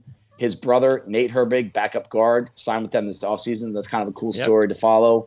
By the way, Herbig, because we talked about them needing another edge rusher, because you never know whether or not they're going to be able to resign Alex Highsmith. And what do you think about Herbig? I had a day 3 grade on him, so it's not bad value. He's not the guy that I want rushing the passer. Okay. Opposite of Watt. If he's my number 3, I'm okay with it. But I don't see him ever being a Highsmith type. And we projected Highsmith out of Charlotte. We had him at East West Shrine in 2020, and we all said this kid's going to be a starter at some point. They take him in the 3rd round. That's a starter caliber grade when you take someone in the 3rd round. Herbig, I don't see it. I see a guy he's just a little too undersized and not powerful enough for me. Highsmith, similar measurables, was a lot more powerful and did play a little heavier as well. So I don't think they're done at outside linebacker in terms of long-term future. We are going to end not only today, but we are going to end our 2-day 32-team post-draft reports with the Tennessee Titans.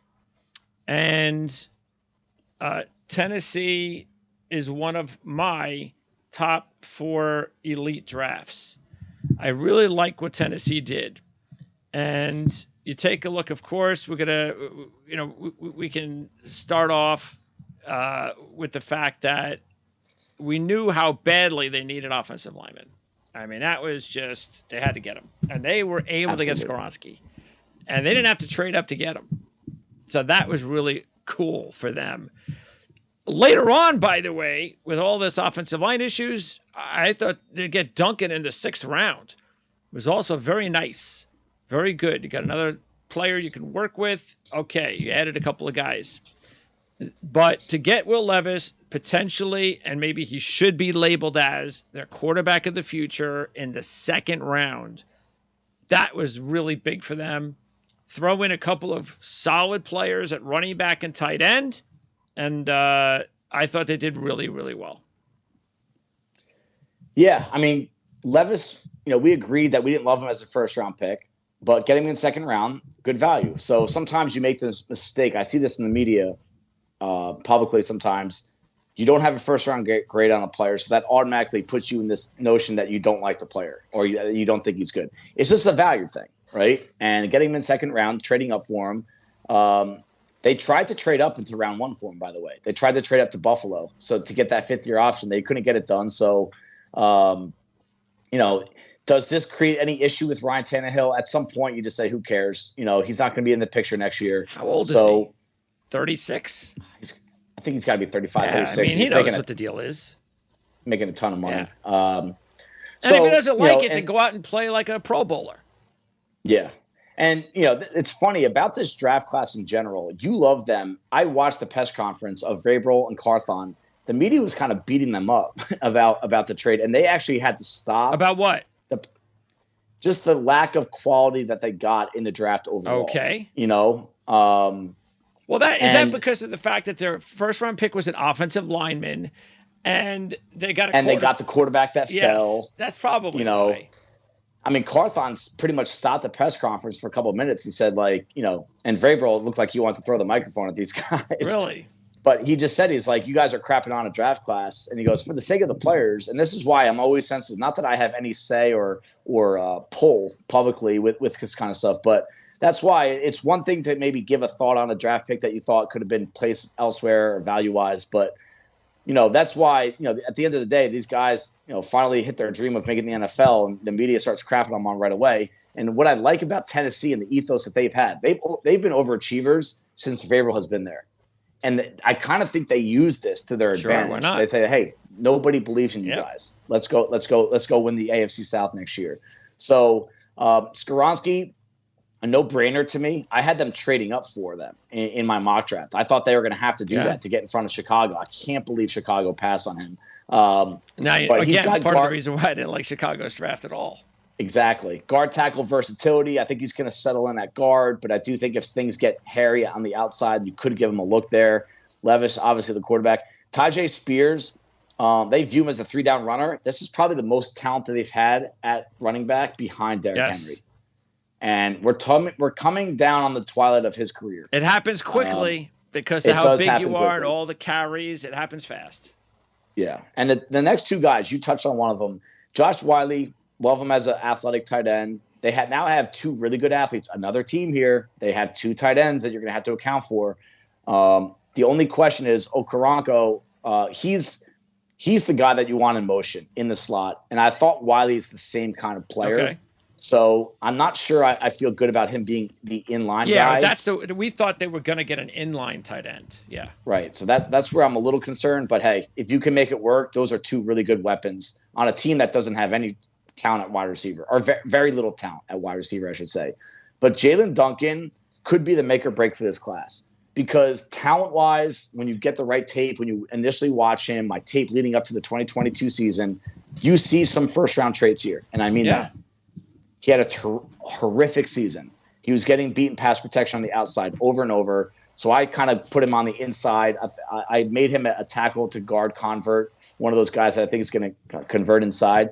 He also gained about 15 pounds between the combine and pro day. And then you start to hear some things in the draft that there's some issues with the character.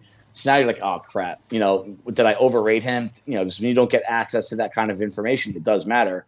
But I think this is the kind of organization that can get the most out of him. It's just kind of like, and you're going to know early on, kind of like Kayshon Boutte with the Patriots. You're going to know very early on if this kid could be a starter. I'll tell you right now, I think based on this offensive line, if he's not a starter, then I don't think they have something. Because I think he can with this offensive line. I actually think now. Look, maybe because we don't know anything about whether Andre Dillard. We're just going based on, I mean, is this really, what is this? But maybe Dillard was just, hey, I got nowhere to go. I mean, right. But now I'm open to being a starter. Watch out, I'm going to be effective. And maybe that does happen. But if he's all of a sudden just, no, he's not a starter, then I could see Duncan starting. Yeah, absolutely. I mean, at least before the end of the year, maybe not right away, but 2023 for me in regards to this offensive line is you got to get answers on Skoronski, Dillard, Jalen Duncan, and maybe even Dylan Radins, whose college tackle has not worked out so far. But I think there's an upside. I do think there's a future with him at guard. What about Petit Frere? He played well enough to say that he deserves another year or two at right tackle. Don't shift him to the left side. Keep him right where he's at. Keep him right where he's at, and let that be the one spot on this line that you say, hey, we're not going to play with this for the next year or two unless he really blows up and goes backwards. But I think this is one of the biggest themes of the year before you put Levis under center is figure out what you have with this current crop of guys. Definitely. I don't want Levis starting with this offensive line. And by the way, I could easily see this being one of those teams that goes out and gets one of those free agents, one of those veteran guys. Absolutely. Yep. And even if they have to overpay a couple of million to get them. Yep, I agree. And they also added the Boise State offensive lineman, right? In free agency? In free agency, yeah, Ojoku. So that's not bad. I had a draftable grade on him. I bet he makes a team just based on what's on there. And what about the receivers? They added a couple of receivers, Copeland and Jackson in free agency. Yeah, and they drafted one out of Tennessee Martin really late. This is where the talk got angry with Vrabel and Carthon. They were bashing them for not adding more wide receiver talent to the room. And, you can make that argument that they should have added more wide receiver talent, but what one of those first 5 picks do you not like? You have to like Skoronski, you have to like Levis, you have to like Spears, you have to like Wiley. They just didn't have a lot of bullets to work with. So yeah, I think they probably wanted to add more wide receiver talent, but they just couldn't do it because the resources were not there. Yeah, but wide receivers, if you want one, you can go and get one. Exactly. I mean, there's tons of receivers in the league. In terms of what this team does and the success that they have had in recent years, I just don't think it's that important for them. I don't think it was going to add much to their team this year. The guys that they did draft, I do think can add an element to this team both this year and the long-term future. I mean, if you look at it, their AJ Brown is Treylon Burks. That's what he's there for. If he develops and Kyle Phillips comes back to slot, which they were really optimistic about him leading up to the season before he got hurt, the room's not bad. They're one short. It's not good. One short. They're one short, and maybe some of that can be made up with the duo they have at tight end. Yes, and of course you've got the as you said, they've never had now 3 running backs. Right. Haskins and Spears. We talked about them needing that guy out of the backfield. Well, they got him. So yeah, that running back room is better than they've had. They've got the 2 tight ends, which they haven't had in a couple of years. So yes, that can make up for it. But the whole offense is all going to come down to that offensive line. So no matter what we say about all those other positions, was there a player they signed a handful of guys on defense, and they did not draft a single player on defense. So any of those guys that they signed, should we keep an eye on? Caleb Murphy's an edge rusher with natural ability, bend, skills. He's just light. He weighs 230. So he's going to probably need a redshirt year. But the offensive guy that I'm going to keep my eye on is the kid that we've talked about him a couple of times. Actually, is Jacob Copeland from Maryland. Just movement. The movement traits are there, and he did flash. Maybe he's a wide receiver that they're complaining about. That's that can make a play. There are people from Maryland, from that program, that say he's the best out of him, Demas, and Raheem Jarrett. So just keep an eye on him. He probably got put into the situation that is the best for a guy that's trying to make absolutely, no question. Yeah. So, we agree that they did a lot better than the beat guys in Tennessee believed. So, but we'll all see. All right. So that is going to wrap it up. Once again, 32 teams, and we did it all in about 6 hours. So it is what it is, but don't forget these individual team reports are all going to be coming out soon. So stay tuned for that. And you want to order the Ourlads draft guide. So everything that we're talking about with these players, you can find out that and more right here at ourlads.com. The link in the description area. Please not only subscribe, but like the video if you enjoyed what you saw and heard. And we will be back at some point in the next month or so. As we said before, we've got 2 shows lined up. We just have to schedule them, and that is basically the Dynasty Rookie Report, where all Dynasty fans want to know what's going on with the next draft class. So we're going to talk about that with Jared Smola from Draft Sharks, and also we're going to do a report on the 2020 NFL Draft, and that should be interesting. Specifically, you wanted to do that. Why, and why you think fans should be interested in it? In terms of the 2020 draft idea. So a report. So I'm not a big draft grade guy, right? And because to truly evaluate a draft class, you need to let these guys play. Right? We just broke down every single draft class, right? It took a long time. We talked about these guys a lot. At the end of the day, the most important information in the evaluation process has not taken place yet. We don't have it yet. It's what do they do on the field? Not in year 1, not in year 2, not in year 3. After 3 years of football, what happened, right? And this is also the time of year where the first round picks from 2020 have their 5th year option, the first rounders have their 5th year option picked up by the team or declined. So now you start to see, all right, the team's admitting mistakes, or the team's kind of putting more chips on the table for that player that they drafted. So now we can really look at a draft class and say, did this work out or not? And, so I always say it takes 2 to 3 years to evaluate a draft class. And some people say it takes even more. And if you go back and just look at team by team draft picks from 2020, you can tie a lot of success in the NFL and a lot of failure in today's NFL from that draft class.